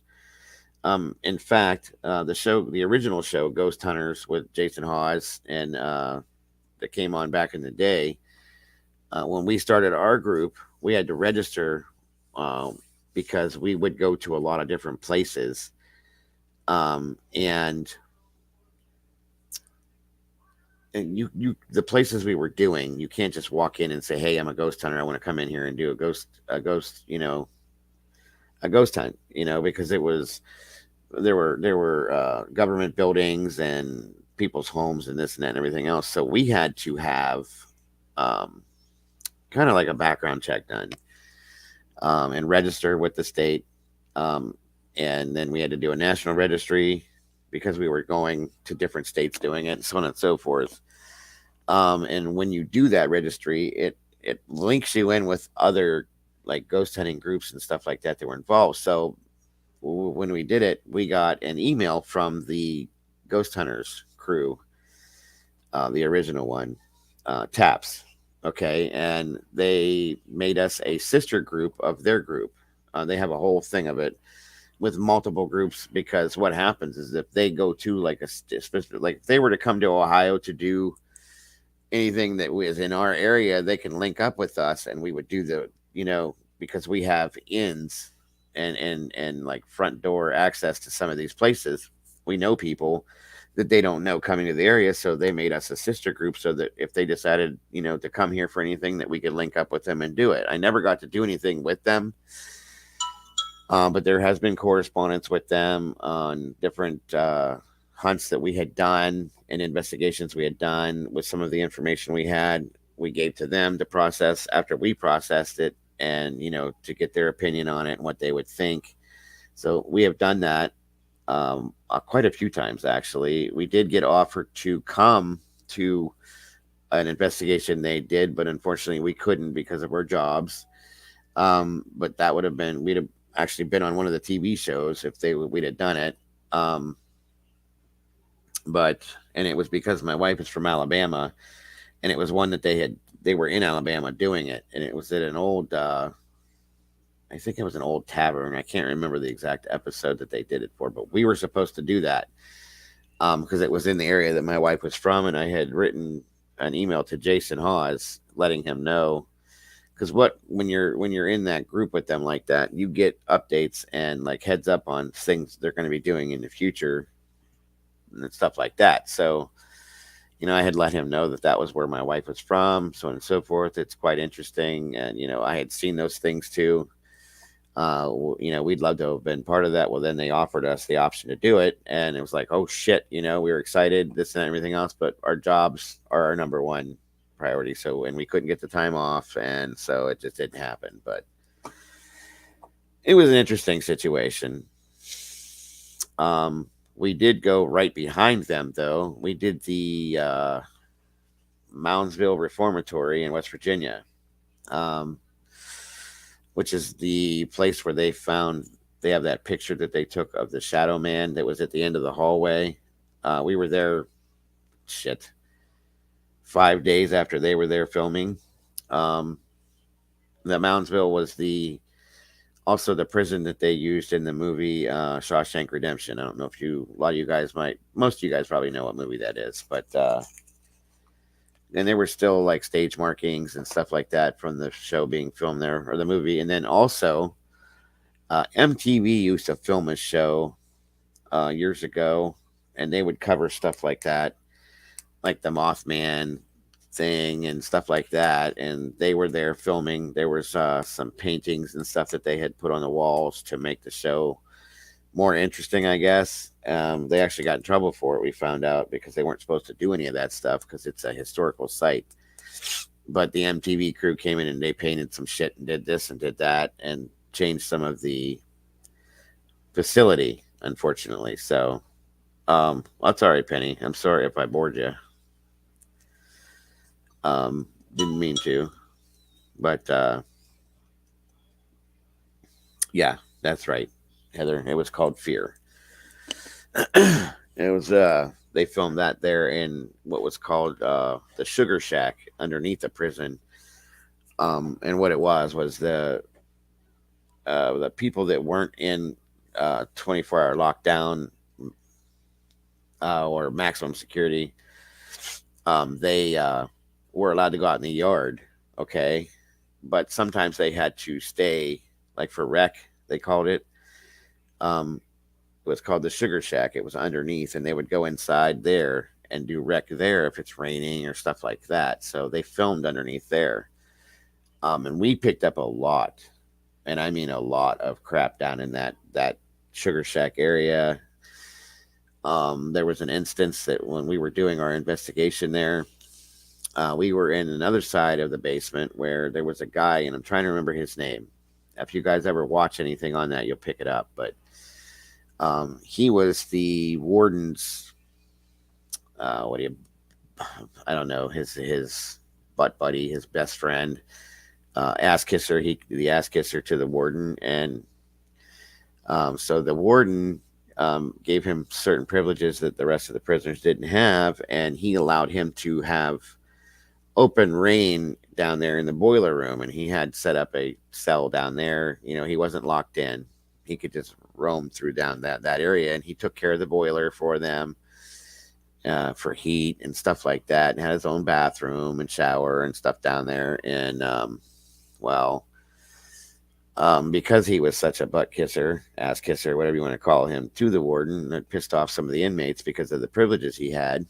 And a couple of the inmates caught him on the toilet and beheaded him after stabbing the shit out of him and murdered him down there. So when we were down there, we were told that story, and one of the guys that was in the group with us, we were doing an EVP session, and he kind of went at the guy and said, God, it's killing me. I'm trying to remember the guy's name. I think his name was Red. Um, and he was talking to him. He goes, I heard you went out like a bitch, Red. He goes, are you here? Doing an EVP session. And my wife, it was pitch black down there, mind you, while we were doing this. And so I'm on one side of the room, and my wife was about 15 to 20 feet away from me on the other side of the room. And she was like, don't do that. Stop messing with me. And I said, who are you talking to from the other side of the room? And she goes, you, wait, what? She said she felt something come across the back of her neck when he did that, like a scratch. And like we immediately turned lights on and we're running the EVP thing with an EMF detector at the same time. When she had said that, she thought it was me because I would tease her like that on occasion, and it wasn't. I was nowhere near her. So when we went back after the situation, we went back and timestamped that scenario and checked it on the EVP recorder.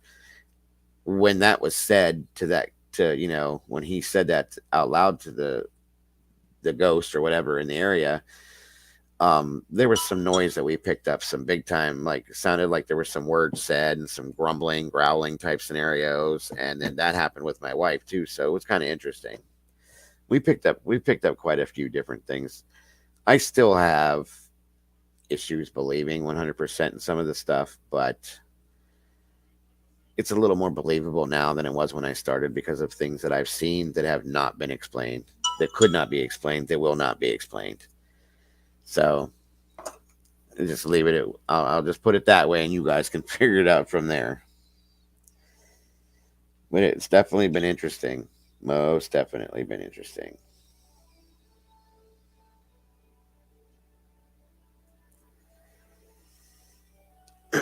Some of it is dark, Sammy. I always made sure that I would say the Lord's Prayer before I did um any investigations because not all of them are dark,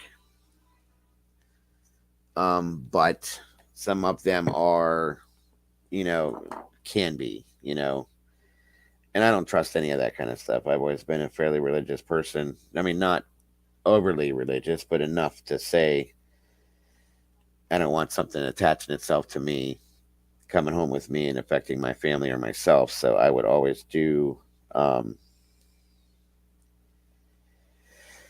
excuse me, I would always do the Lord's Prayer and blessings and whatnot to ensure that we were safe. So,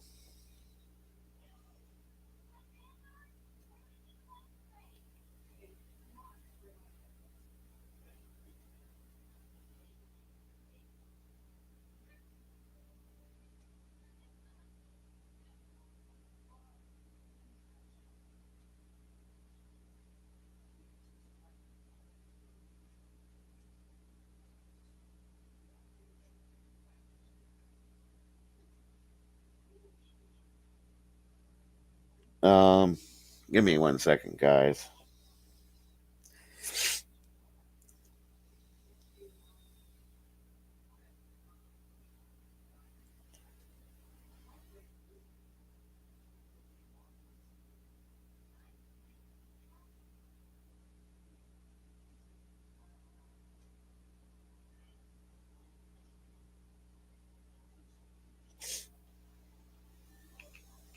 Okay.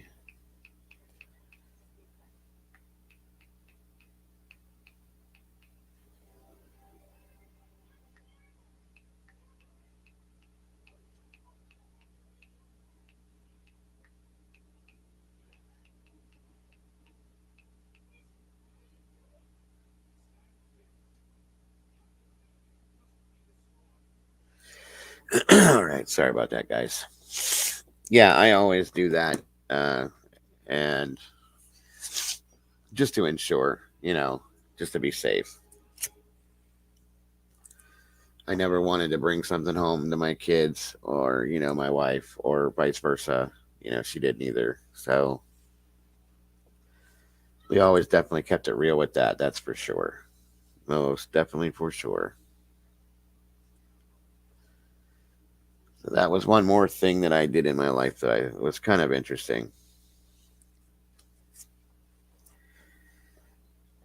Mm, I've experienced a few things. I've always wanted to experience multiple things. So,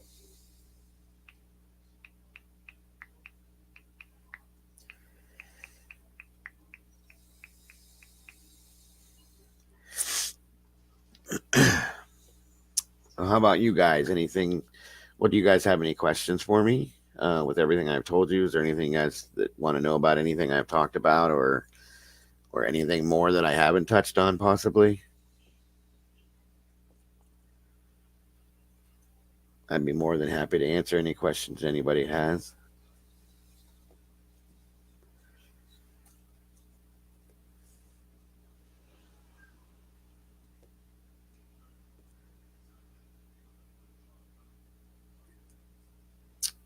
Or no.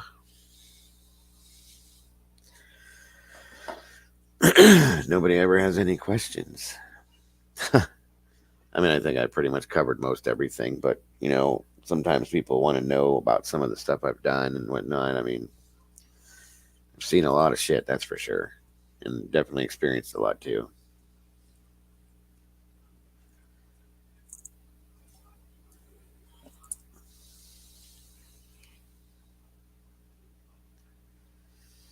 No. Um,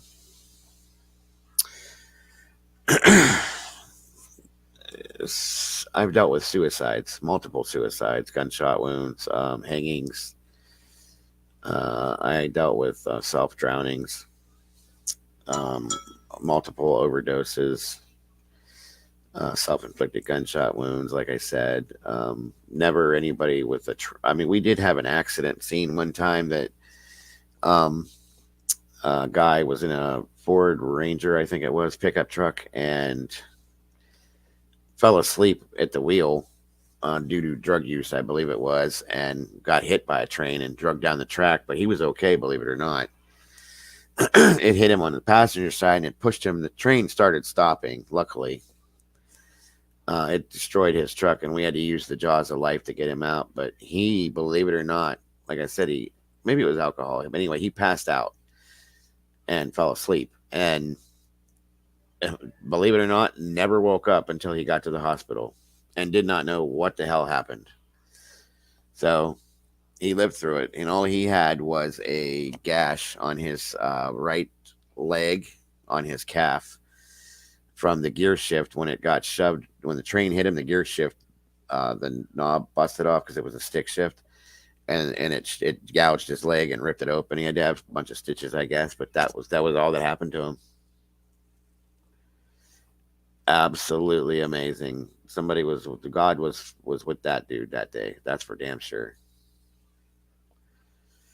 Um, well, Heather, well, back in the beginning, remember when I mentioned that I have a form of PTSD? That's what that's from. um, the children, I've had a few children that I've had to deal with that passed away. I had one in particular that was really really tough for me because my middle son had just been born, and he was, well, not just born, he was about 3 months old. Um, and I was still kind of new to what I was doing, and we had to do. There was a house fire, and I was working as a medic with a private ambulance company at that time. I wasn't even there for the fire. I just came in, as medical response, and the fire was a total loss, and there were 5 kids that passed away in that fire. It was Christmas Eve, and the house was an old house that was turned into a set of 3 apartments, and the top two apartments that were in the house, the middle one and the top one, were vacant, and the guy that lived in the bottom one with his wife and their kids. No, I'm sorry, I'm lying to you. There was an apartment on top, and then there was the middle of the house, and the bottom of the house was all one unit, and the top part was separate. So they um, there was a bar next door. The guy's wife must have, I think she worked midnight somewhere at a nursing home that was kind of local, from what I understand. And he was kind of a drinker and decided to go next door because his kids were all in bed, and had a few drinks, and then had a few more drinks, and then had a few more drinks, and must have forgot what he was doing. And from what we understood, the arson or the fire investigators said that it was due to their Christmas tree. The lights shorted out, and it was a real tree, so it caught fire. It was real dried out, I guess, and lit the house up immediately. And the kids were all very young. I think the oldest child was 6. They were 6, 5, 3, a 2-year old, which is the one that or no, a 2-year old, and a baby that was either 4 or 6 months old, which is the one that I had to handle, was the 6-month old.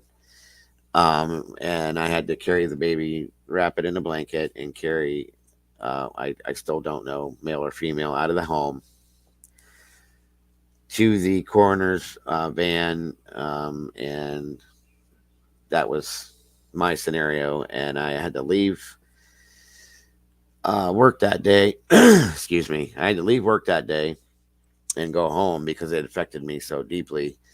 And the first thing I did was pick up my son and hug him and hold him, and I cried, and it was pretty hard for me. That was the first scenario that caused some trauma to me. And I had a couple other situations where I lost children that I was working on.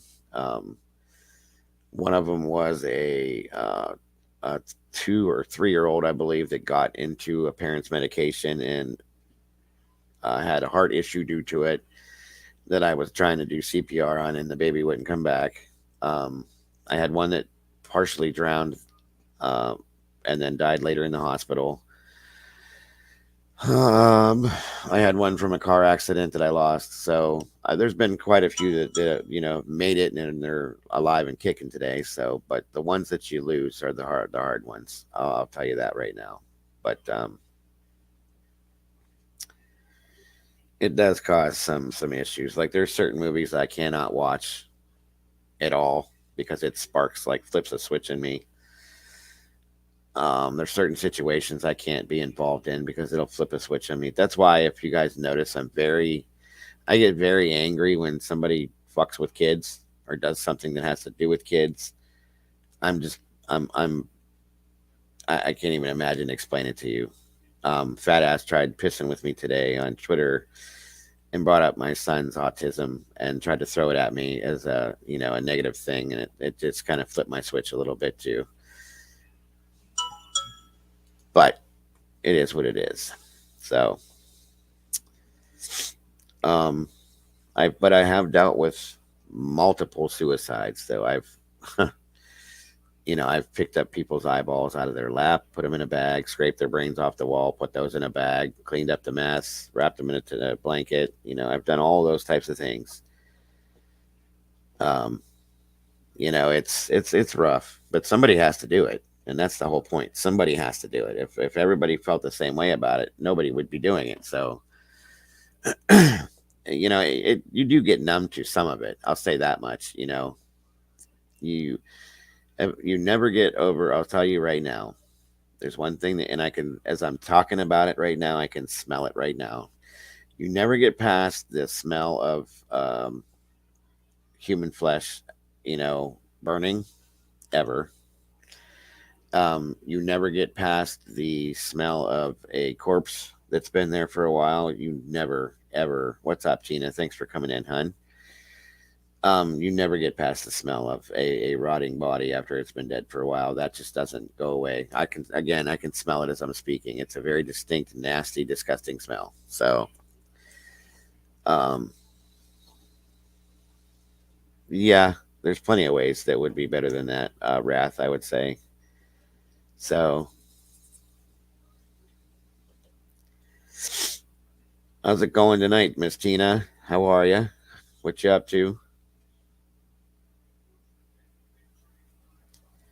Hope you're doing good. I haven't been in there today at all, uh, unfortunately yet, but I hope you're not getting too many harassing things happening to you today, which is doubtful because it seems like a daily thing with these people. But but yeah, guys, I've dealt with a lot of that kind of stuff, unfortunately, and yeah, you can't, Pookie. You never do, ever. Like I said, as I'm talking about it now, I can smell it again. It never goes away. I had a friend who was in a relationship. He was a gay guy, uh, and was in a relationship with another guy that had some serious psychological issues, and disappeared one year around Thanksgiving, and was not seen or heard from. He took his car, drove off, and that was that. The day of Thanksgiving, I think it was, and 3 months later, um, and so we went as a friend to this guy and helped him figure things out. And his partner was the person that was the bill, the money maker. So the other guy didn't work at all, and so he ended up having to move. So we helped him move. We found helped him find a new place of his own, and he had some learning disabilities too. He was, I think, he was dyslexic and some stuff like that. So he had hard things to deal with. But um, so we helped him with the police, file missing persons reports and followed up with this case and stuff like that. And 3 months later, they found, or wait, let's see, November, December, January, February. 4 months later, it was in February, like right after Valentine's Day. They found his car in a local apartment complex parking lot that had been parked there for a long time. And he was on the back floorboard. It was a Cadillac. He was on the floorboard in the back, laying there. And somehow or another, from what I understand, he had injected himself with um, um, insulin that's used for diabetics. And because he didn't need it, it killed him because he took so much of it, and he wanted to kill himself. And he injected himself. He laid down on the floorboard of the car, covered himself with a blanket, and nobody saw him. He was a short, smaller guy, Nobody saw him, and people started wondering, well, about this car being here. Uh, it was checked a couple times.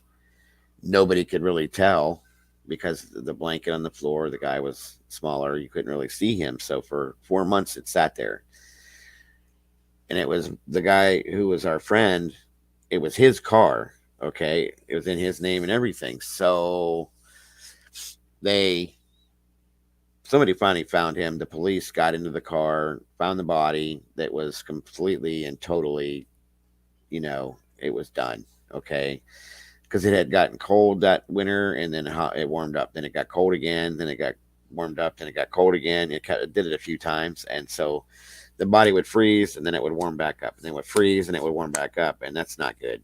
Okay, uh, between rigor mortis and the rotting and stuff like that, it got really bad. So once they did everything, cleared the body, they gave the car back to our friend. His name was Mark, and there was a permanent stain on the back floorboard and smell. And he couldn't handle it, cleaning it, and he didn't even want to keep the car, but he had no other vehicle, and it was a really nice, expensive car. So, so um, I went in because I was used to that kind of shit, but it was bad. It was really, really bad. And I scrubbed the carpets of the floorboard for him multiple times. We bleached things. We did this. We did that. The smell did not. Hey, Sassy, how are you, hon? Welcome. I don't know why, dear. I seen you saying that when I was in Charlie's stream earlier, and I was trying to like get your attention, but you didn't see it. So I don't know what's up, but I can see. I see you just fine tonight in here. So How are you? Welcome back. It's great to see you. Yeah, but no matter what I did, we used Febreze, bleach, Lysol, laundry detergent, Dawn dish soap, anything we could think of to scrub this, and it would not come out. And that indentation there was there permanently. So we eventually, I said, okay, well, we can try this, and we'll cut the carpet out of the floor back there where it was. We cut the carpet out, ripped it all out, and I got another piece. Went to put it back in there, and we scrubbed the metal underneath the floor on the floorboard, so on and so forth, real good. Cleaned it and tried to put the other carpet piece in there.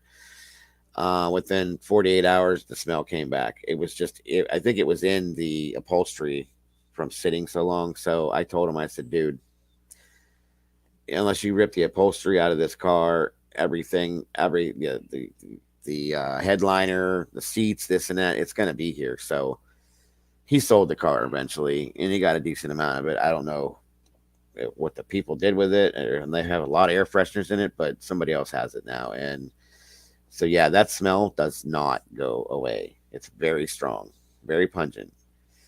Good to hear, Sassy. It's good to see you and hear that you're doing okay. I haven't seen you in a while, so I was wondering. Yeah, it's crazy, Heather. It's not anything you would want to imagine. I promise you that much. That smell is horrific, and burnt flesh is worse. So, it's just it's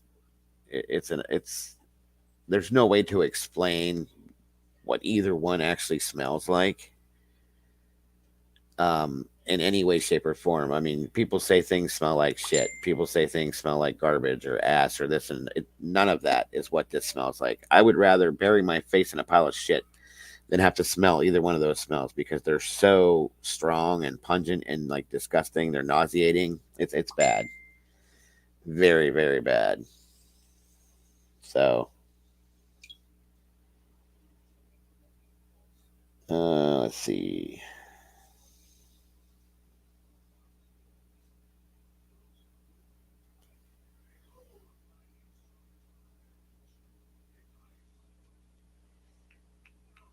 Give me a second, guy.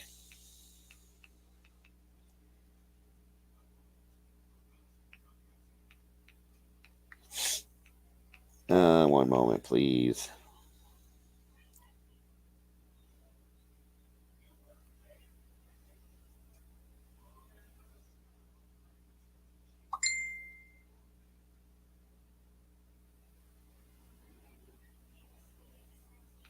Let's see.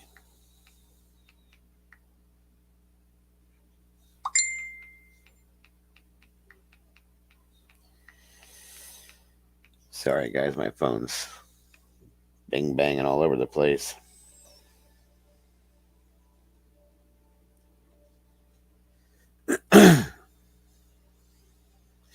You know what? I know they do too, and but for some reason it didn't work. And you don't want to know the cleaner, the only cleaner that actually kind of helped a little bit, is I scrubbed the carpet with Murphy's oil soap 3 times, and then after I scrubbed the carpet and cleaned it real good, and I used one of those portable vacuum suck things for the scrubbing. Um, and I did it with Murphy's oil soap, and it really helped a lot. But there was still a faint smell, so then I used OZM and I soaked the carpet back there with it, and it seemed to work until it completely dried.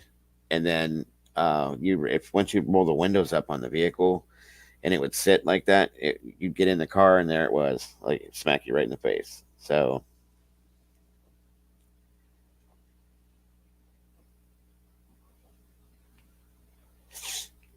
it is, yeah, yeah. That's because, yeah, cat urine is bad. Yeah, cat piss is the strongest smell that I've ever smelled, other than what I was talking about. There you go. That's the way to do it. That will do it.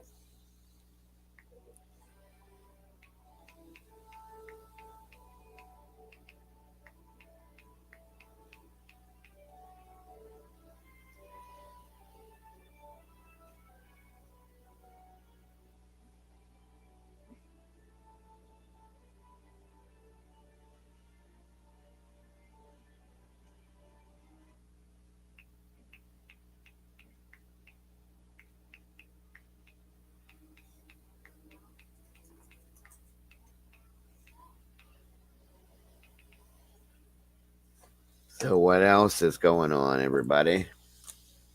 Oh, sorry guys. Let me see something here. Oh, there we go.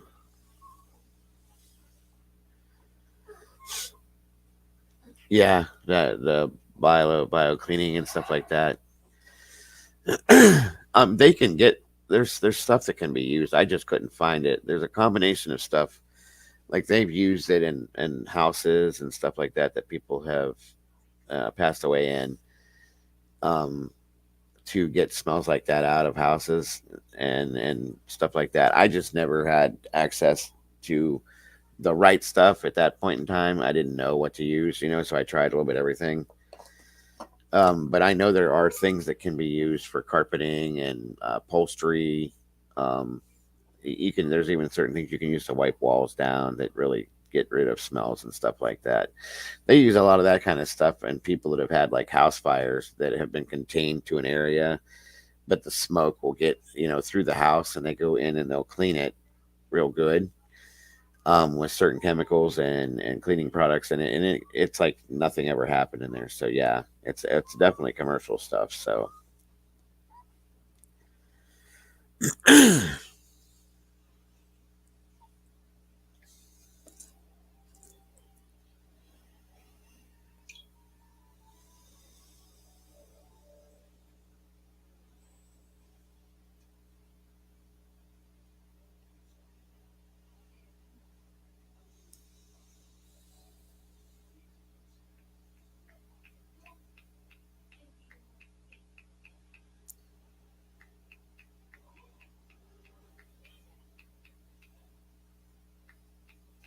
okay.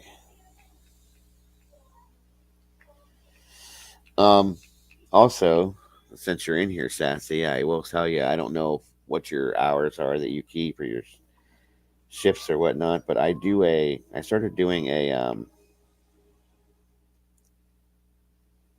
oh, hold on guys, I'm sorry.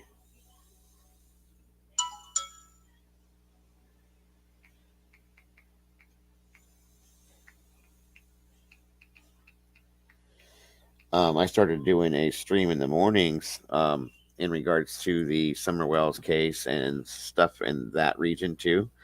So, just so you know, I usually started earlier in the morning, 7, 8, something like that. Run to noon, a little after sometimes. It's something new I started doing, and it seems to be going well. So you're more than welcome to drop in there in the mornings if you're available to check it out. I'll usually put it on Twitter, so you'll be able to see it when I'm doing it. And everybody says it's been pretty interesting. So if you're into it, please pop in and check it out. Just so you know, odor ban. Yeah, I use some odor ban, or I use the spray though. There's a liquid I was told that you can actually clean with. That's way better. I just never went looking for it. I just used that spray, and I thought that was that. I don't know. Yeah, that's it. You're more than welcome to drop in there if you'd like to. I love hearing everybody's theories and opinions, and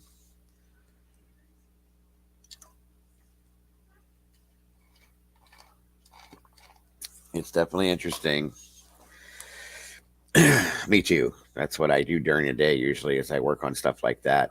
And I figured, well, since I'm working on it, I might as well throw the two together and get some help from some of you guys too. It never hurts. So, you haven't had any more problems with Flacco chasing you around or anything, I hope, have you? I'm pretty sure when you first come in here that was what you were saying.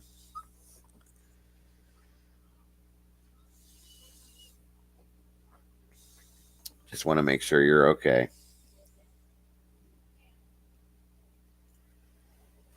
He won't come in here, so. Oh man.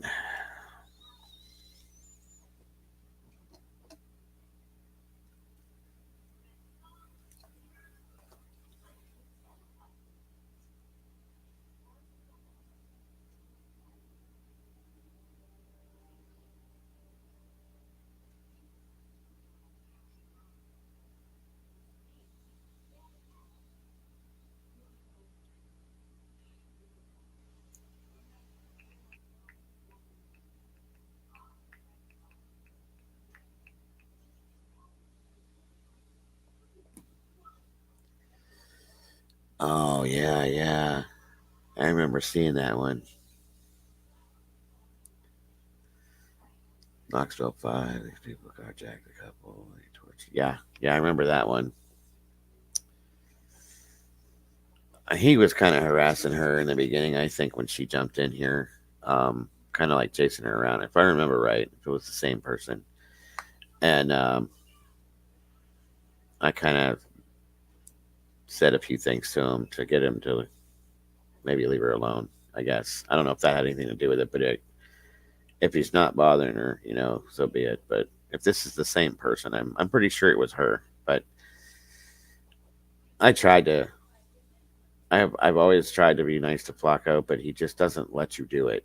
He doesn't let anybody. He's constantly like trying to provoke people for some reason. I felt bad for him, and for a while, I really did.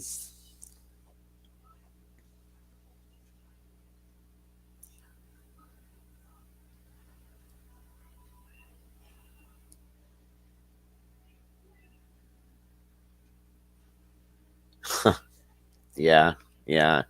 I said a couple things to him about it, and I was hoping that he would leave you alone.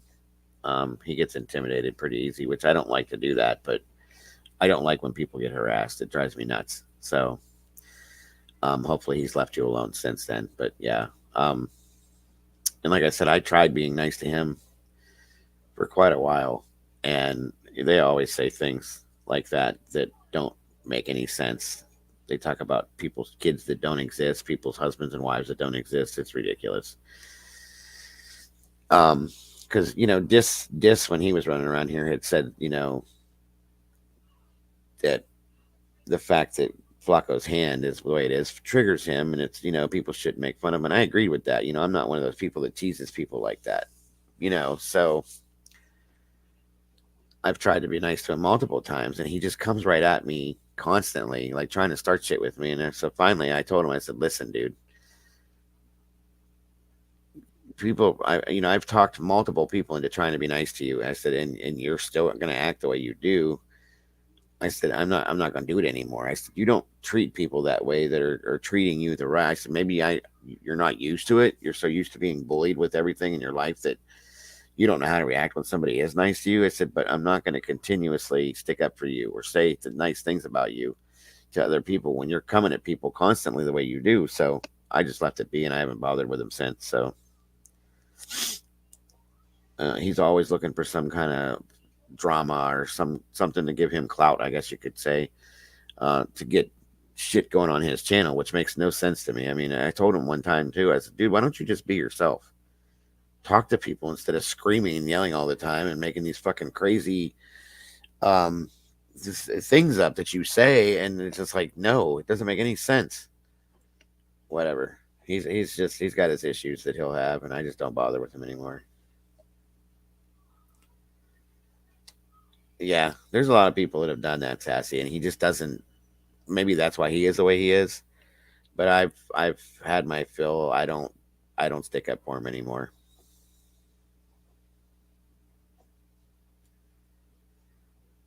Wow, that's just sad. Good for you, by the way. Congratulations.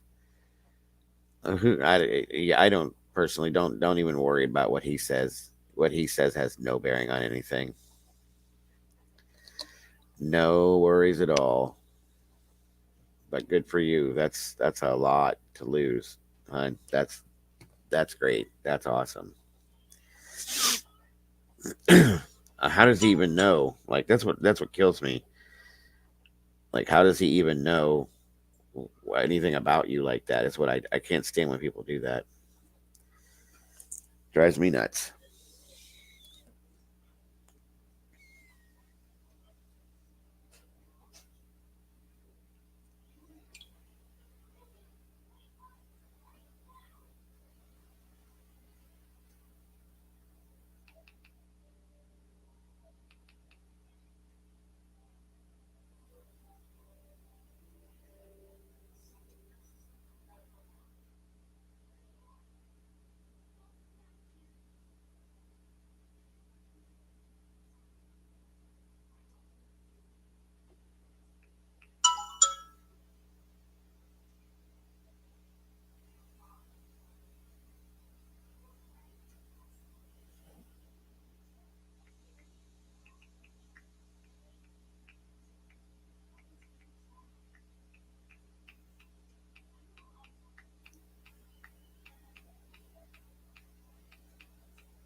Let's see. Sorry again for the silence, guys. I'm just trying to read things and do this too. I'm not really good at multitasking, so I don't either. Like I said, hon, just ignore him. There's no worries at all. I'm sure you look absolutely fine, and it doesn't matter what he thinks, regardless. As long as you're okay and comfortable with yourself, that's all that matters. It really is. 100 pounds is a lot. That's awesome. Like I said, that's great. So good. Happy for you, honestly.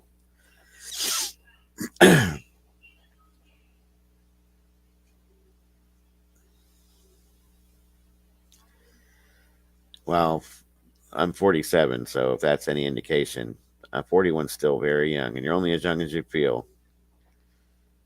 I mean, and I don't know. I mean, if that little picture in your icon, you definitely don't look in your 40s if that's you. So that is a fact. From what I can see, it's a tiny picture, but I would have said 28 probably if that's the correct picture.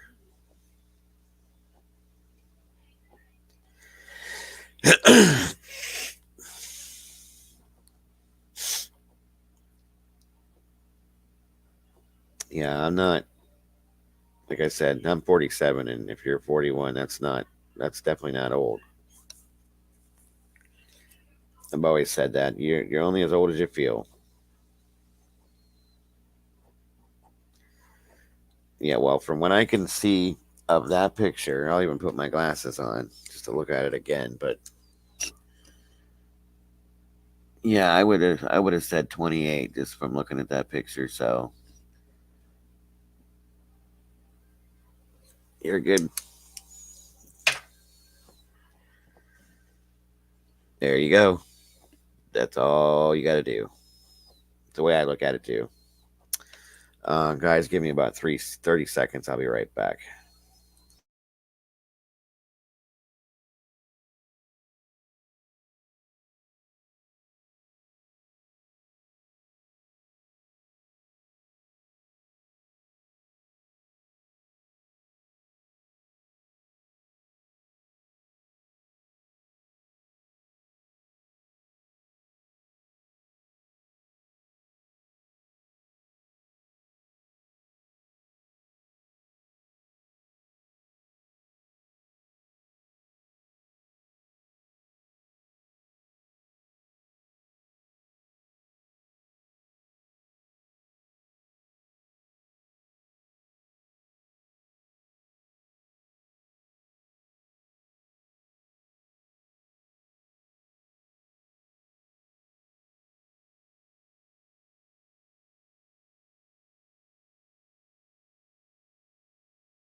Okay, guys. Sorry, I'm back.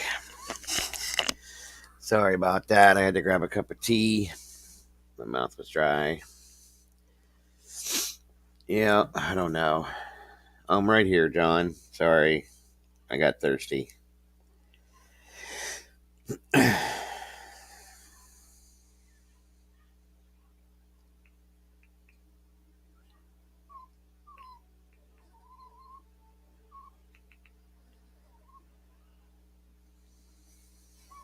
Hmm.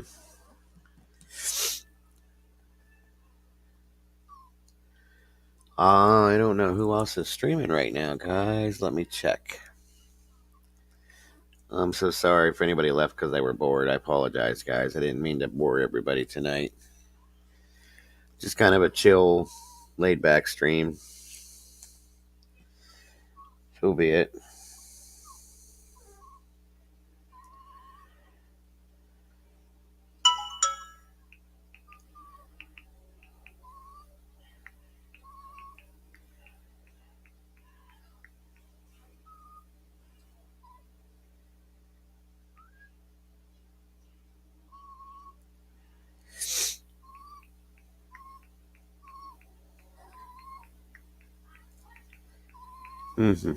Okay. Let's see.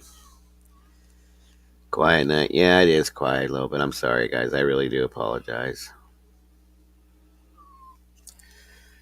I'm still here. If that makes any difference to anybody.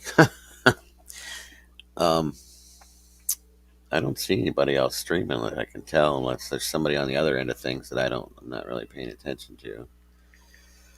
There's no Slob Mob. Charlie did his stream earlier. The only other person that I would think might be doing something, but he I don't know. Let's see. Oh, okay. Yep. Looks like JP's running a channel or a stream right now. Maybe that's where everybody went, was to watch JP stuff.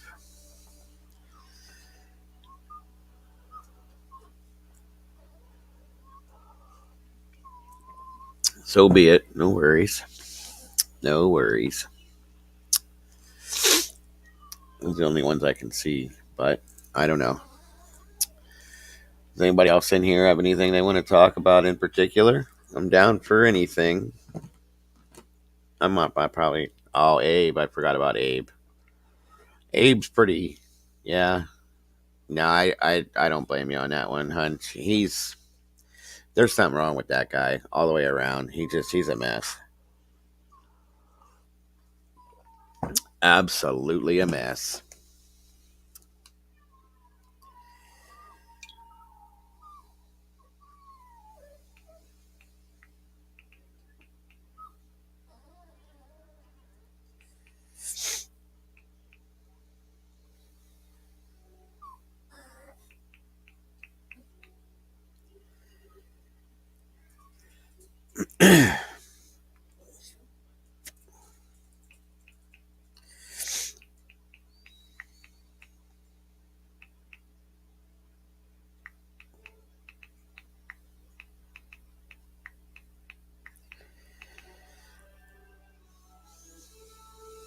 Yeah, that's exactly it too, Sassy. I don't.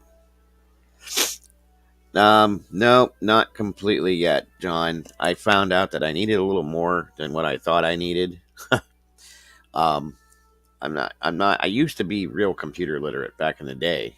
Um, and I guess things have changed with computers. I have a guy that I know that's a tech guy, and um,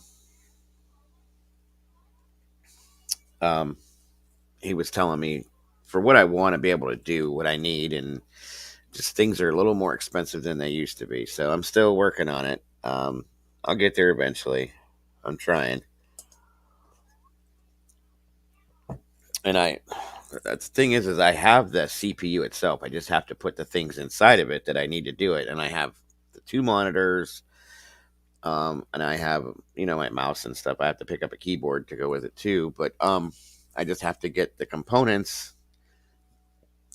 to work. Now, I was talking to Popper because he's pretty computer literate, and some other people with the IT guy that I know, was giving me options of what to do, and I've priced things here and priced things there, and I just can't seem to find what I was trying to get together to do what I want to do with it, because I have a camera, I have a better microphone, um, things like that. But what I have here, it just doesn't, it won't work. So once I get all that set up, I can work all the other stuff with it, and I can do a lot more stuff, and you know, which is what I will be doing. So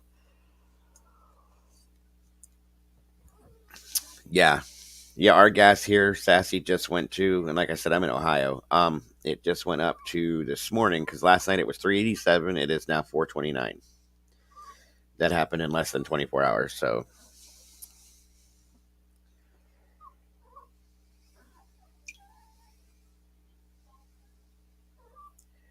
it's definitely getting up there. It's crazy.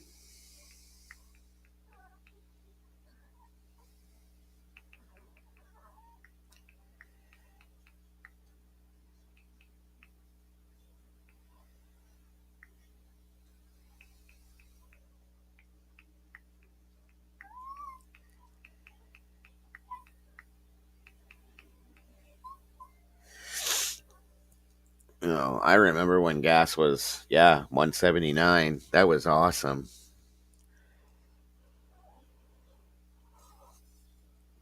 And they're talking about it going to, by summer being up at 650 a gallon. I'm like, there's no way in hell.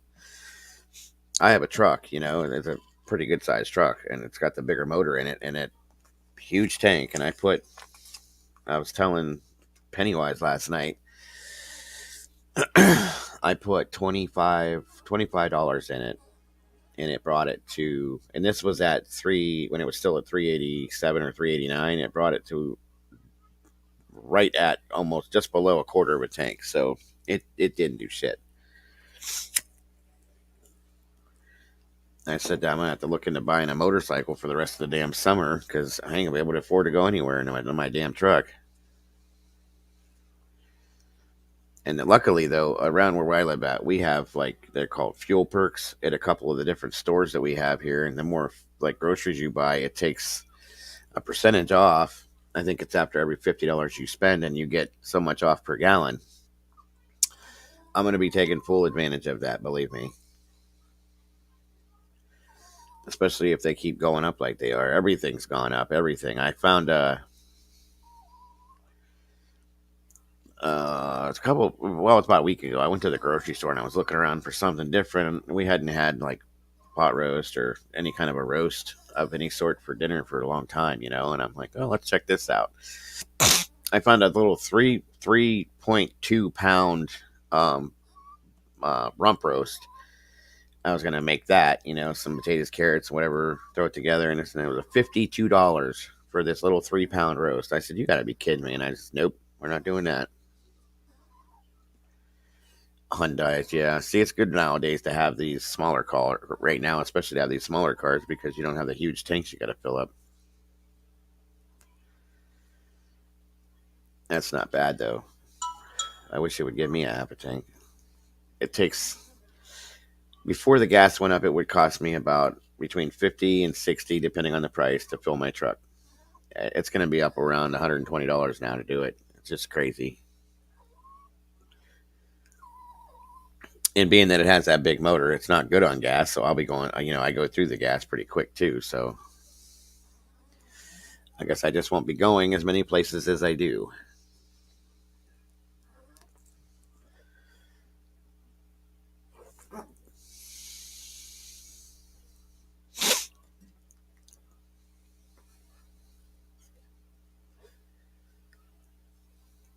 Yeah. Yeah, I think it's well, they're just called fuel perks here, but every $50 that we spend, they take like 10 cents or 20 cents off per gallon. It depends. Sometimes they have where they have double days where they'll take extra off and stuff like that. At the one store, I think I'm at 80 cents off right now, and the other store I'm at 30 cents off because I just used it last week. So I will be saving it, that's for sure, and using it as often as I can. The food, though, the food's so damn expensive nowadays too, though. So it's kind of hard to figure out which one, you have to weigh out which is more important, I guess.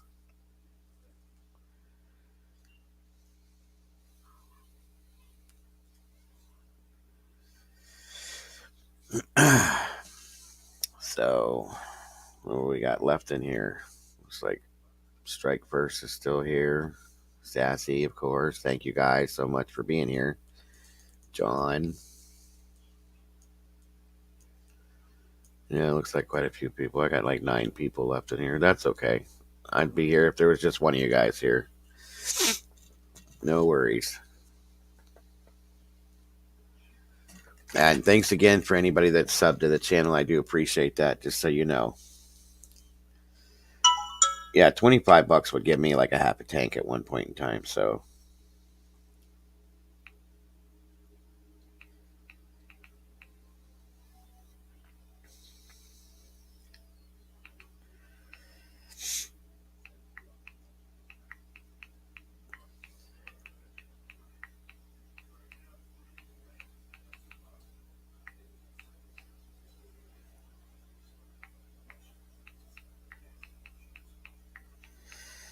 Let's see.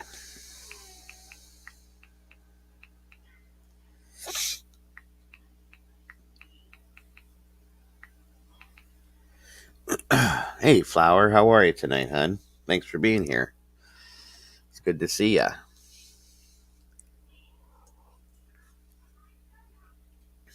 That's pretty good. Yeah, we've had that happen here. I got one time. I was telling Penny this last night too. I filled up, and it was gas wasn't that expensive, but I still saved up enough of it to where I paid $5.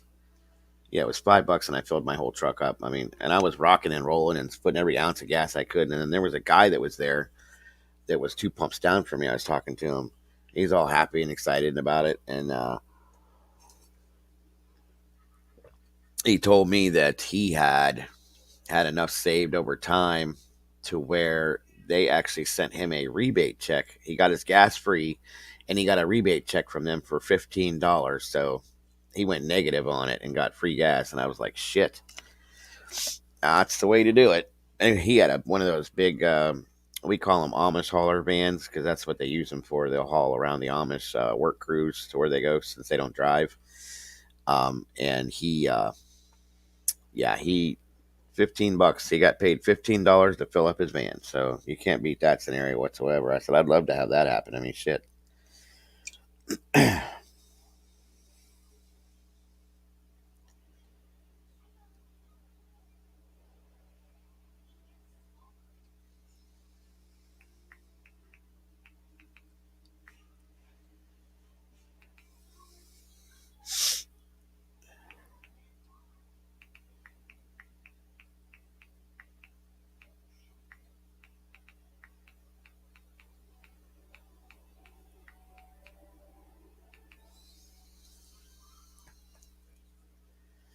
Oh, definitely. Yeah, most definitely.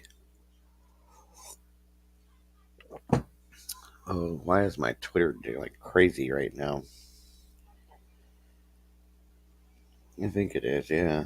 By the way, if anybody has followed me on Twitter and I haven't followed back, I apologize because I try to sort through all these to make sure I know who everybody is because there's certain people obviously that I don't want to follow. So if I haven't, and if you, yeah, I should say if you have followed me and I haven't followed you back, it's not personal. It's just that I haven't figured out who you were yet. I will eventually get it. So please don't take it personal. And um, I just, like I said, I have to be careful because at one point in time, followed some wrong people. I had to fix it. And of course, now I have another Twitter because I got a little nasty with one specific person. So you know how that goes.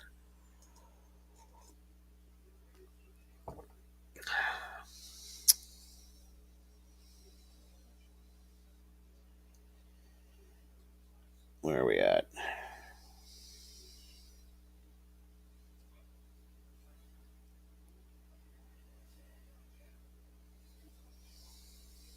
Nope. Okay. Once again, I'm not very good at multitasking, so please excuse me.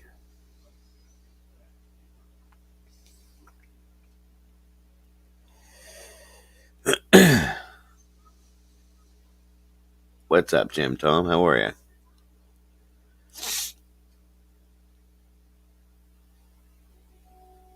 You're right. I agree with you 100%. And let's see, what'd you say? Pork tenderloin. Yeah, they are actually, and they're not bad. They're pretty good. We bought a couple of those that are already pre-marinated and flavored, and I actually um, threw one on the grill Saturday. This last Saturday, it was garlic and herb or something like that. And instead of just putting it in the oven, I put it on the grill, and oh my god, it was so damn good. Try it. It was so damn good. I used charcoal with hickory chips rather than gas, and I threw that on there pre-marinated, and I added a little bit of extra stuff to it, and it was super tender, and it was so good, so good. I think we made some rice and broccoli with it, and it just turned out really good. Typically, I'll go buy one of those the big tenderloins, and I'll whack it into a few different pieces and freeze it, and then we can have it for multiple meals. We'll take it and put it in the Instapot, and then when it's done, shred it and make like pulled pork sandwiches, barbecue, pulled pork, and whatnot. I've done that with chicken too, and it turns out really good. And yeah, it's way healthier. And it's I do a lot as much as I can do on the grill. I will because chicken and pork and all that is really good on the grill. And since I've been doing this keto thing, there's a lot of meat that I have to ingest, uh, and very few to none with carbs. So I have to find different ways I can to make the meat taste better, and different ways I can do it. So, but it definitely works. Definitely works. Oh, shit.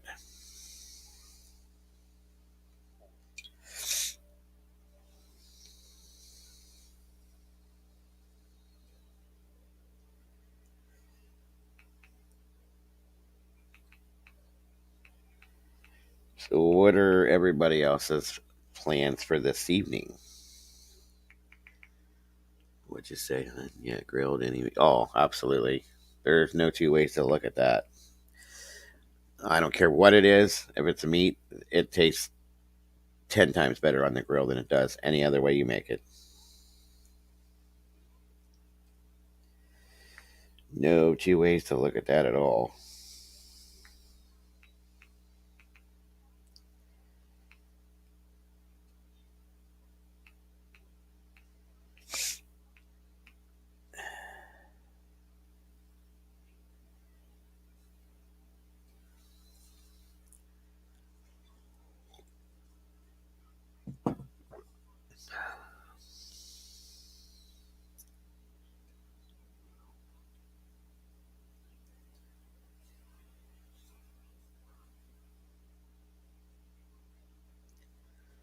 So, how's everybody's weather wherever you're at?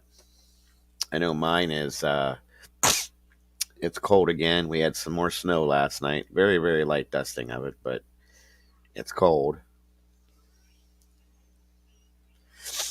Oh, I love that stuff too, Sassy. I watch that shit all the time, always.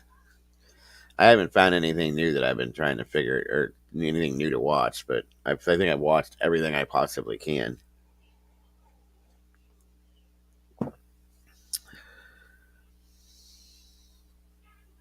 I know, Flower. It's going to be hard. It is.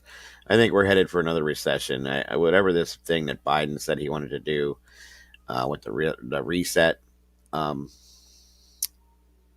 I get it. You're trying to reset the country to get everything back in order, but it's not going to work this way because we're struggling. Everybody's struggling so bad right now that and then throw the Russia Ukrainian thing into that mix. It's not working out, and that's the gas is up there, and they want everybody to have jobs, but you got to be able to get there, and you got to eat, and you can't afford it, and it's a big mess. Big mess. Yeah, a lot of people, hun. A lot of people have anxiety over all of this. A lot of them.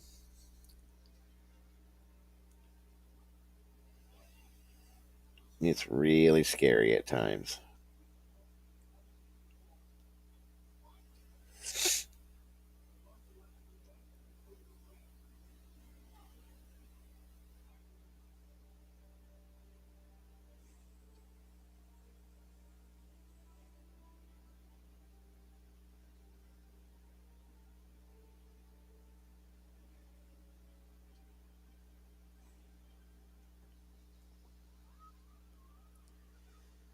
Yeah, that you're not the first person that said that. Actually, a lot of people were saying that that was what was going on with COVID, um, and with all these extra added things that have been happening since. And it's kind of funny if you pay attention to it. Like ever since this shit started with Russia and Ukraine, the Ukraine, how much have you heard about COVID now?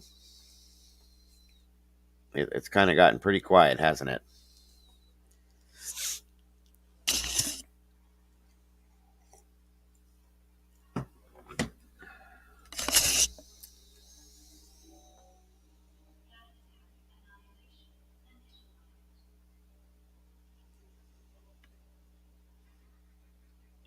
Oh, garden. Oh yeah, yeah. We're gonna be putting a garden in too to help. I try to every year, at least for tomatoes and peppers and stuff like that. You know what I mean? There you go.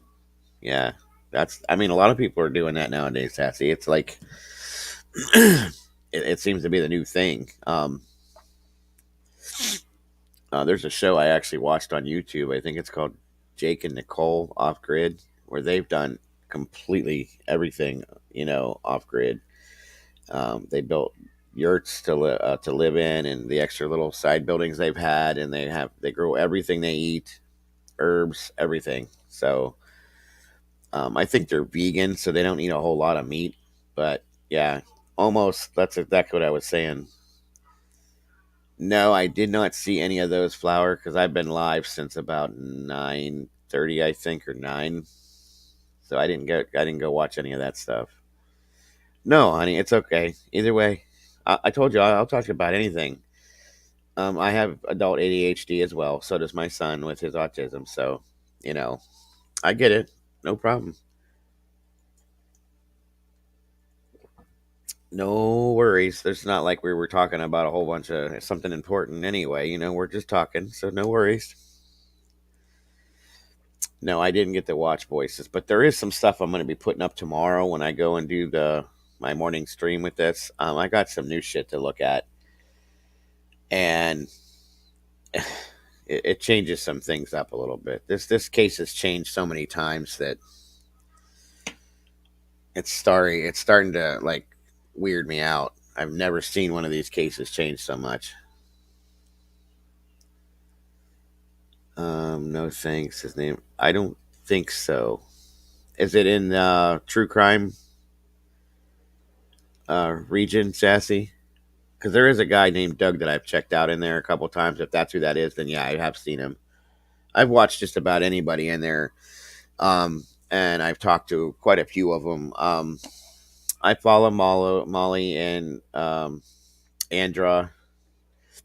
I actually talked to Molly the other day in regards to what dipshit Isaac was talking about doing. Um, and explained, gave her a little heads up on it, which is I think is a joke. That's going to be hilarious if and when that happens. But I watch those two. There's another girl, a lady that I watch that's called oh shit, I forgot her name. She's pretty down to earth, and there's a lot of truth to her stuff. I can't think of her name though. It's true crime. Both you guys have similar voices. I thought. Oh no, no, no, no, no. I am the Dago. My name's Joe. I mean, most everybody knows it anyway. So definitely not Doug. It's Joe. The Joe the Dago, or Dago Joe, or Dago Dad, whatever you want to call me. Um, but nope. I think I have seen a couple of his things, but not. I've never like followed him to watch him like hardcore. But I've watched that. I watched Benny Keys. Um, Don B. I think I've seen one thing that he did. I did. Yeah, I did. Isaac made a reference to going after Molly. which I think would be a huge mistake on his part because she's nobody to mess with, okay? And her husband is nobody to mess with, and they have plenty of money and plenty of resources and options to do what they need to do to cover what they have to deal with him. So I just made mention to it. Benny, Benny's nuts. I'll say that much. But Benny is also, in a sense, real. Okay, in a lot of ways, Benny's been around. He's been through the system and whatnot. If you know what I'm saying, and he's got his issues, but in the end, I've heard him say multiple times that at least with the Summer Wells case that he just wants her found and he wants what's best for her, and so I have to respect that. And yes, Molly will tear him a new asshole and then some. So I can't wait to see that happen. I really can't. I'd actually like to see. I'd like to see him try to go after Benny. I think Benny would destroy him too.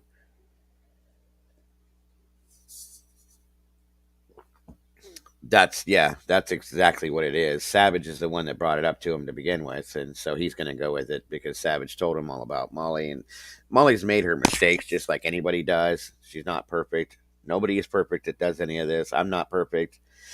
Um, streaming is not a science. It's you do it. If you succeed at it, then you're okay with it. If you don't, you work at it to try it again until you do succeed. And if you don't succeed, then it's just not made for you. Okay. Some people can do it. Some people can't do it. It's a new. I mean, I've done videos on and off for years. I've done podcasts before. I do different little things that I've done. This is like the first time I've ever streamed like this. And it seems to be working out well. And then, the one that I'm going to be my true crime one that I'm doing it seems to be kicking off pretty good too. So, um, we'll see, and if it doesn't work out, then it doesn't work out. It's not the end of the world. It's just, I enjoy people. And I enjoy doing this. I like to talk to people and I like to interact with people, and everybody, recepted me very well. It worked out very well, way better than I thought it would off the bat. So I went with it, and I've gotten nothing but compliments from people from the beginning. I've had so many people, DMing me and Twitter and so on and so forth. So I can't complain, not at all.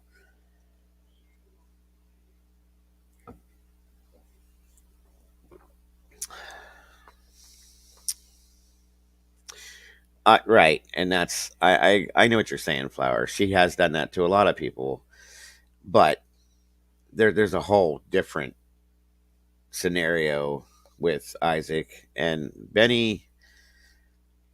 Yeah, Benny's nuts. I'm sorry. Everything he says when he kills me when he talks about people. And he's this person, that person, looking ass, and this the looking ass, and it's it's like, where the fuck did that even come from? Like, dude.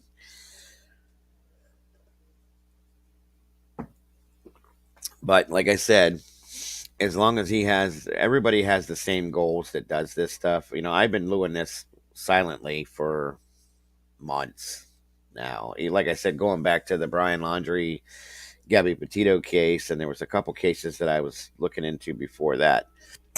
So I've been doing this for a while, and I just never streamed about it. I just did my investigating and so on and so forth, and tried to help in different ways. So, um, no, honey, no, I don't. Nobody should ever go after anybody's looks or weight or ethnicity, religious background, any of that kind of stuff. You don't do that to people. That's we're people. You don't. I've never believed in that kind of thing. Now, if somebody rubs me the wrong way and somebody comes after me, I'm gonna go back at them. That's just my natural instinct. First, I'm Italian.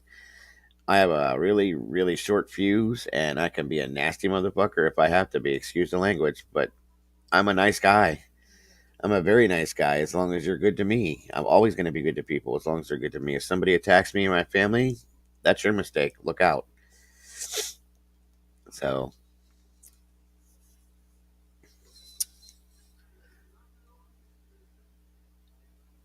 what are we saying here? Oh, it is. Wrath, I agree with you. 125, 35, 50%, dude. She's just, she kind of laughed off the situation when I threw it at her. So she ain't worried. Like I said, they know people. They know very important people. They know people that they shouldn't know. They have money. He ain't nothing for them, nothing. So right, that's what I'm talking about right there. And I've watched her go off on people. She's embarrassed me. Okay, she's made me kind of like blush at some of the shit she said. So the whole thing he does when he likes to talk over people and run people into the ground, she ain't gonna put up with that shit. She'll shut him down so fucking fast. It's not even funny. And if he wants to start trying to fuck with her in ways that you shouldn't, that last comment you made about her legal funding, they will destroy him. And I almost hope that happens. I really do.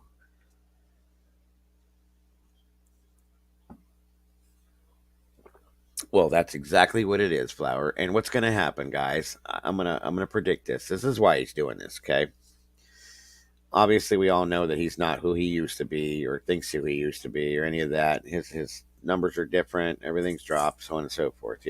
Whatever. So by going after her, which of course he's not going to do it by himself because he can't. He's got Savage with him. Um, there's going to be haters. There's always haters in every group, okay? And Molly has haters. There's no doubt about that.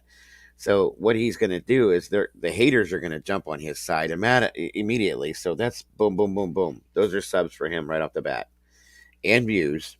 And he'll do his little thing that he does with everybody over there, all her haters, and bring them over to his shit, and that'll be that. That's what the whole point in this is. It's just a game because if anybody's been paying any attention to him, he's been going around to all these little, smaller communities trying to recruit people and trying to talk down about this one and that one and get everybody on his side slowly but surely. He's been doing it quietly for a while now. Um, for whatever reason, because he's losing it. He doesn't have what he used to have. He's not who he used to be, and nobody likes him anymore. Not that many people liked him to begin with, but even the people that liked him don't care for him anymore. So this is what he's got to do.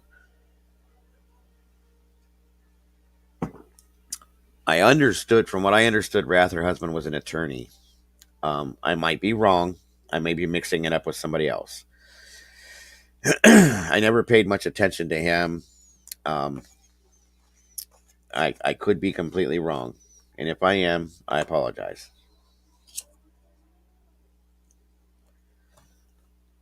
But I know that he knows some people. She knows some people,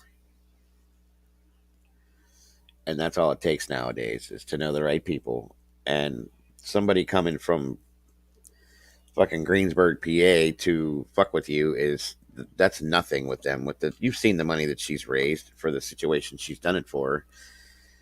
It's just not. It's not going to happen, guys. It's not going to happen.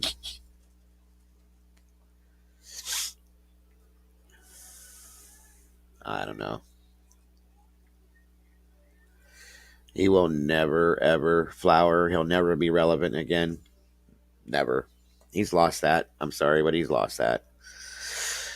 The only thing that ever made him relevant, in my opinion, was Michael Green. If Michael Green, for them being best friends, Mike doesn't talk about him. Mike doesn't put him in his videos. Mike doesn't really have much to do with him in the public eye. Everything that they do is private. Well, why is that? Because he's bad for PR for Mike, and that's why he keeps him quiet. Now, Isaac's constantly talking about Mike and throwing that name out there to give him his clout. It doesn't seem to work because nobody cares anymore because he's been so bad to so many people. He's ruined it. I don't care who you are, even if you're new, to YouTube. It doesn't take but a few days to figure out who the fuck he is and what he does to people and why nobody likes him. So,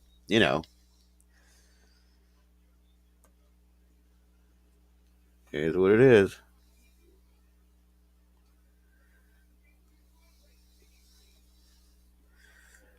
But yeah, I got some new stuff to throw out tomorrow when I do tomorrow's stream. And if you had sent Wrath, just to let you know, I appreciate if you sent anybody over this way that's involved or that's into the true crime stuff. I really appreciate it, brother. I don't know if you did um or didn't, but if you did, I really appreciate it. And if you didn't, it's fine. I just want you to know that I do appreciate it if you did. Um, because so far I had to do a short one this morning because I had a doctor's appointment. But so far been everybody's been very seems to be very into it and very happy with it. So I'm going to continue doing it. It's been working out okay.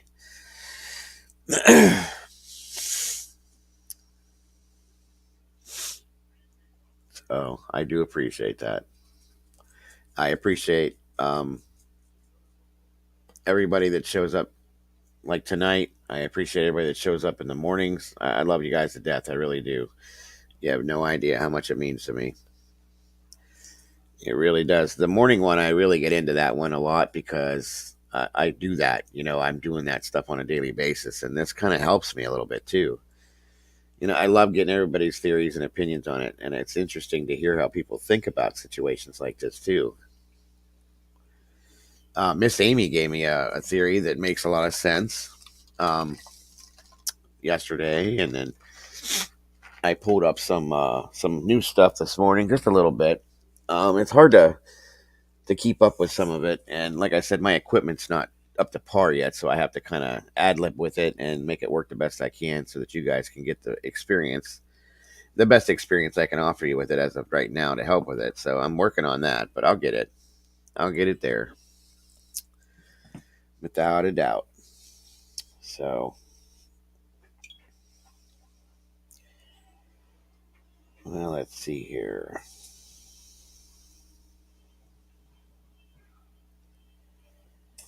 Where are we at?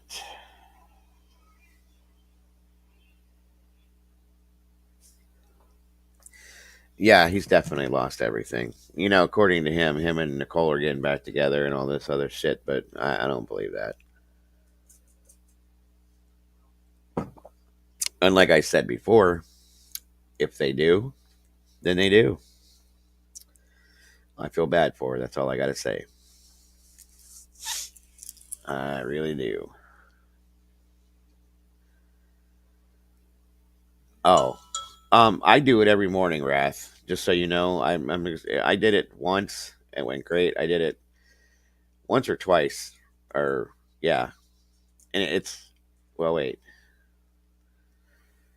this morning's was short because I had that doctor's appointment. It's been going good, so it's just going to be every day in the morning. I'll start anywhere from 7:30 to 8:30 in the morning, and I run it till noon, 1 o'clock. Sometimes it depends on how interesting everybody is, or interested everybody is in talking about it. So it's a daily thing every morning.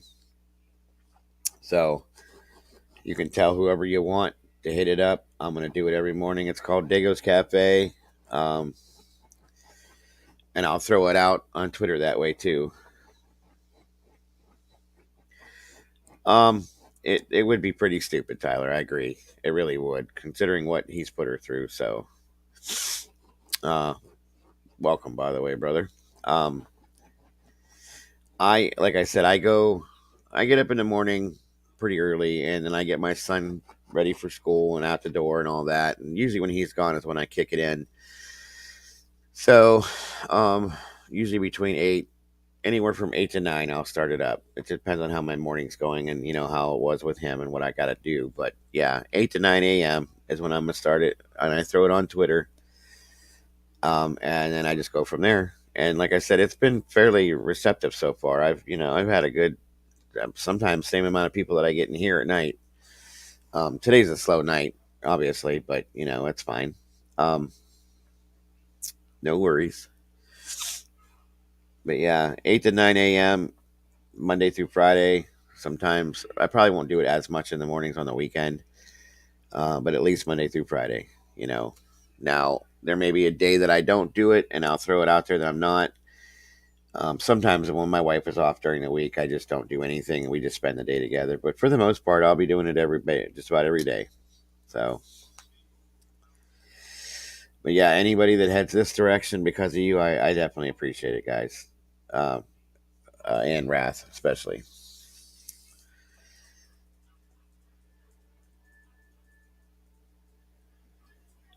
Um, Tyler S.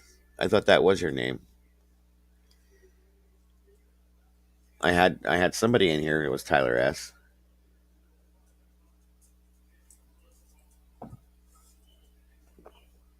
Unless I'm confused.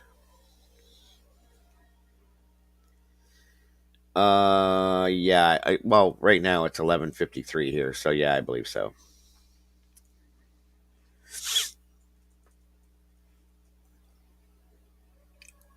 11. Yeah, 11:53. Sorry. What time is it where you're at? Or well, if you can't say, that's okay. I understand.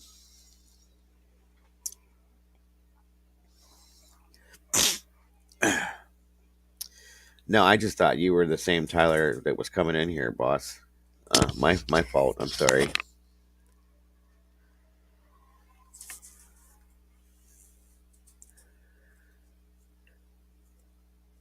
Yeah, it's 11:54 p.m. I gotcha. Gotcha. Okay. Well, I was right. There was a Sutton. There you go. I have two Tylers. There's you, and there's another one that comes in here on a regular too. I'm trying to think of the other Tyler's last name.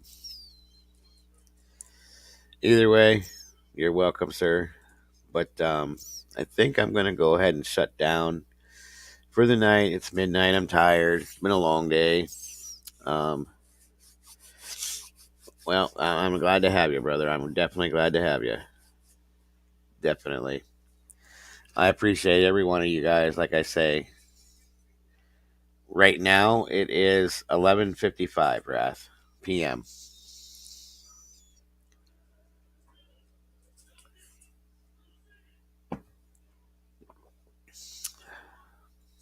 And like I said, I do Dago's Cafe um, in the mornings from 8 to 9. There's really no time limit on there. But,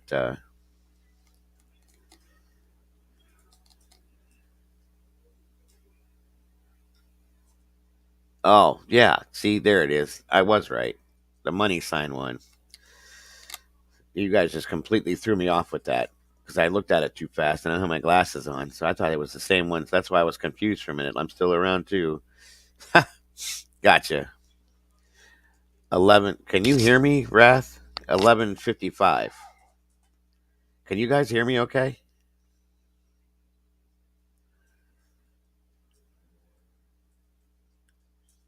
No, no, no. I get that, Wrath, but I'm just asking if you can hear me okay.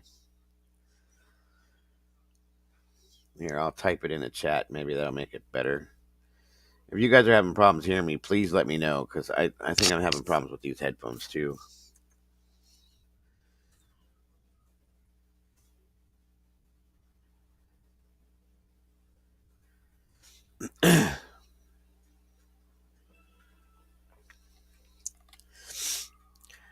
um,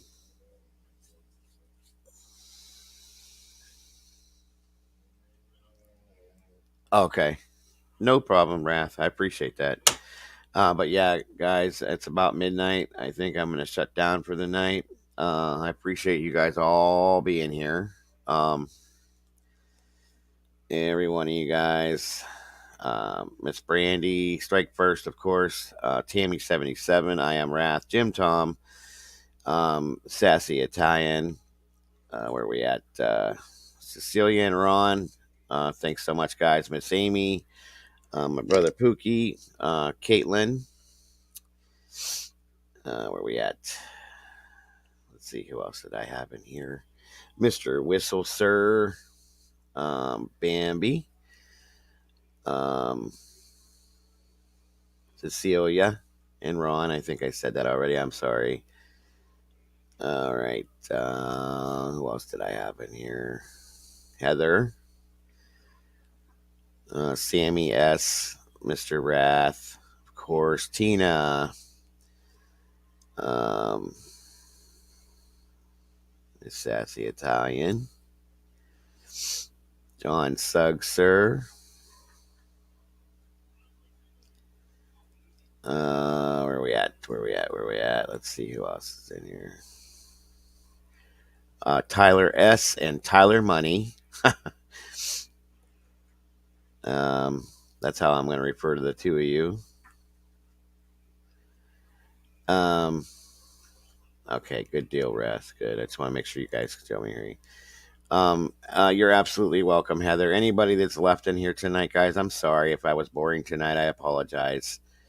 I promise it won't be this boring all the time. It's just it was a long day, and everybody, it's been a weird week. There's been a lot of things that have happened and changed and gone down, but I'm still here, still going at it. I'll be out and then I'll be up in the morning for Dago's Cafe. If anybody wants to come in and have coffee with me, I'll be here for that. We'll do some talking then. No worries, Wrath. I do appreciate you, brother. You know that. I love all you guys, anybody and everybody. I appreciate you guys that have subbed to the channel. I appreciate you guys listening to me. I appreciate you guys talking with me. I appreciate you guys 100%. So that being said, thank you so much again, Mr. I Am Wrath, and everybody else. Have a wonderful evening. Get some good sleep. I was actually looking at that one, Sassy, yesterday morning. So I looked at that for a few minutes, and something happened. Heather, it runs between 8 and I usually start it between 8 and 9 Eastern Central Time, I believe it is, and I'll put it on Twitter. So and it'll be under Dago's. It'll just say Dago's Cafe, so on and so forth, just like I tweet this out. So you guys are all welcome to drop in. Everybody seems to enjoy it so far, so I will definitely be doing that. And yeah, as far as the Taylor Shabisness case, it did catch my attention. That's one you should take a look at too, Wrath. It's weird. It's definitely crazy. It'll be the same channel, guys. Yeah, it just has a different title to the channel when I tweet it out. So everybody can jump in just like they always do. Everything will be about the same. So, oh well, I just felt like it was a little more boring than normal. I didn't have everybody on panel with me. I just figured I'd do it on my own tonight. No worries. And just talk about whatever, same stuff. But if you can't tell, I'm just tired tonight and not as upbeat as normal. But yeah, everybody, you guys have a wonderful evening. Thanks again so much. I love every one of you guys, and I will talk to you soon. Have a great night.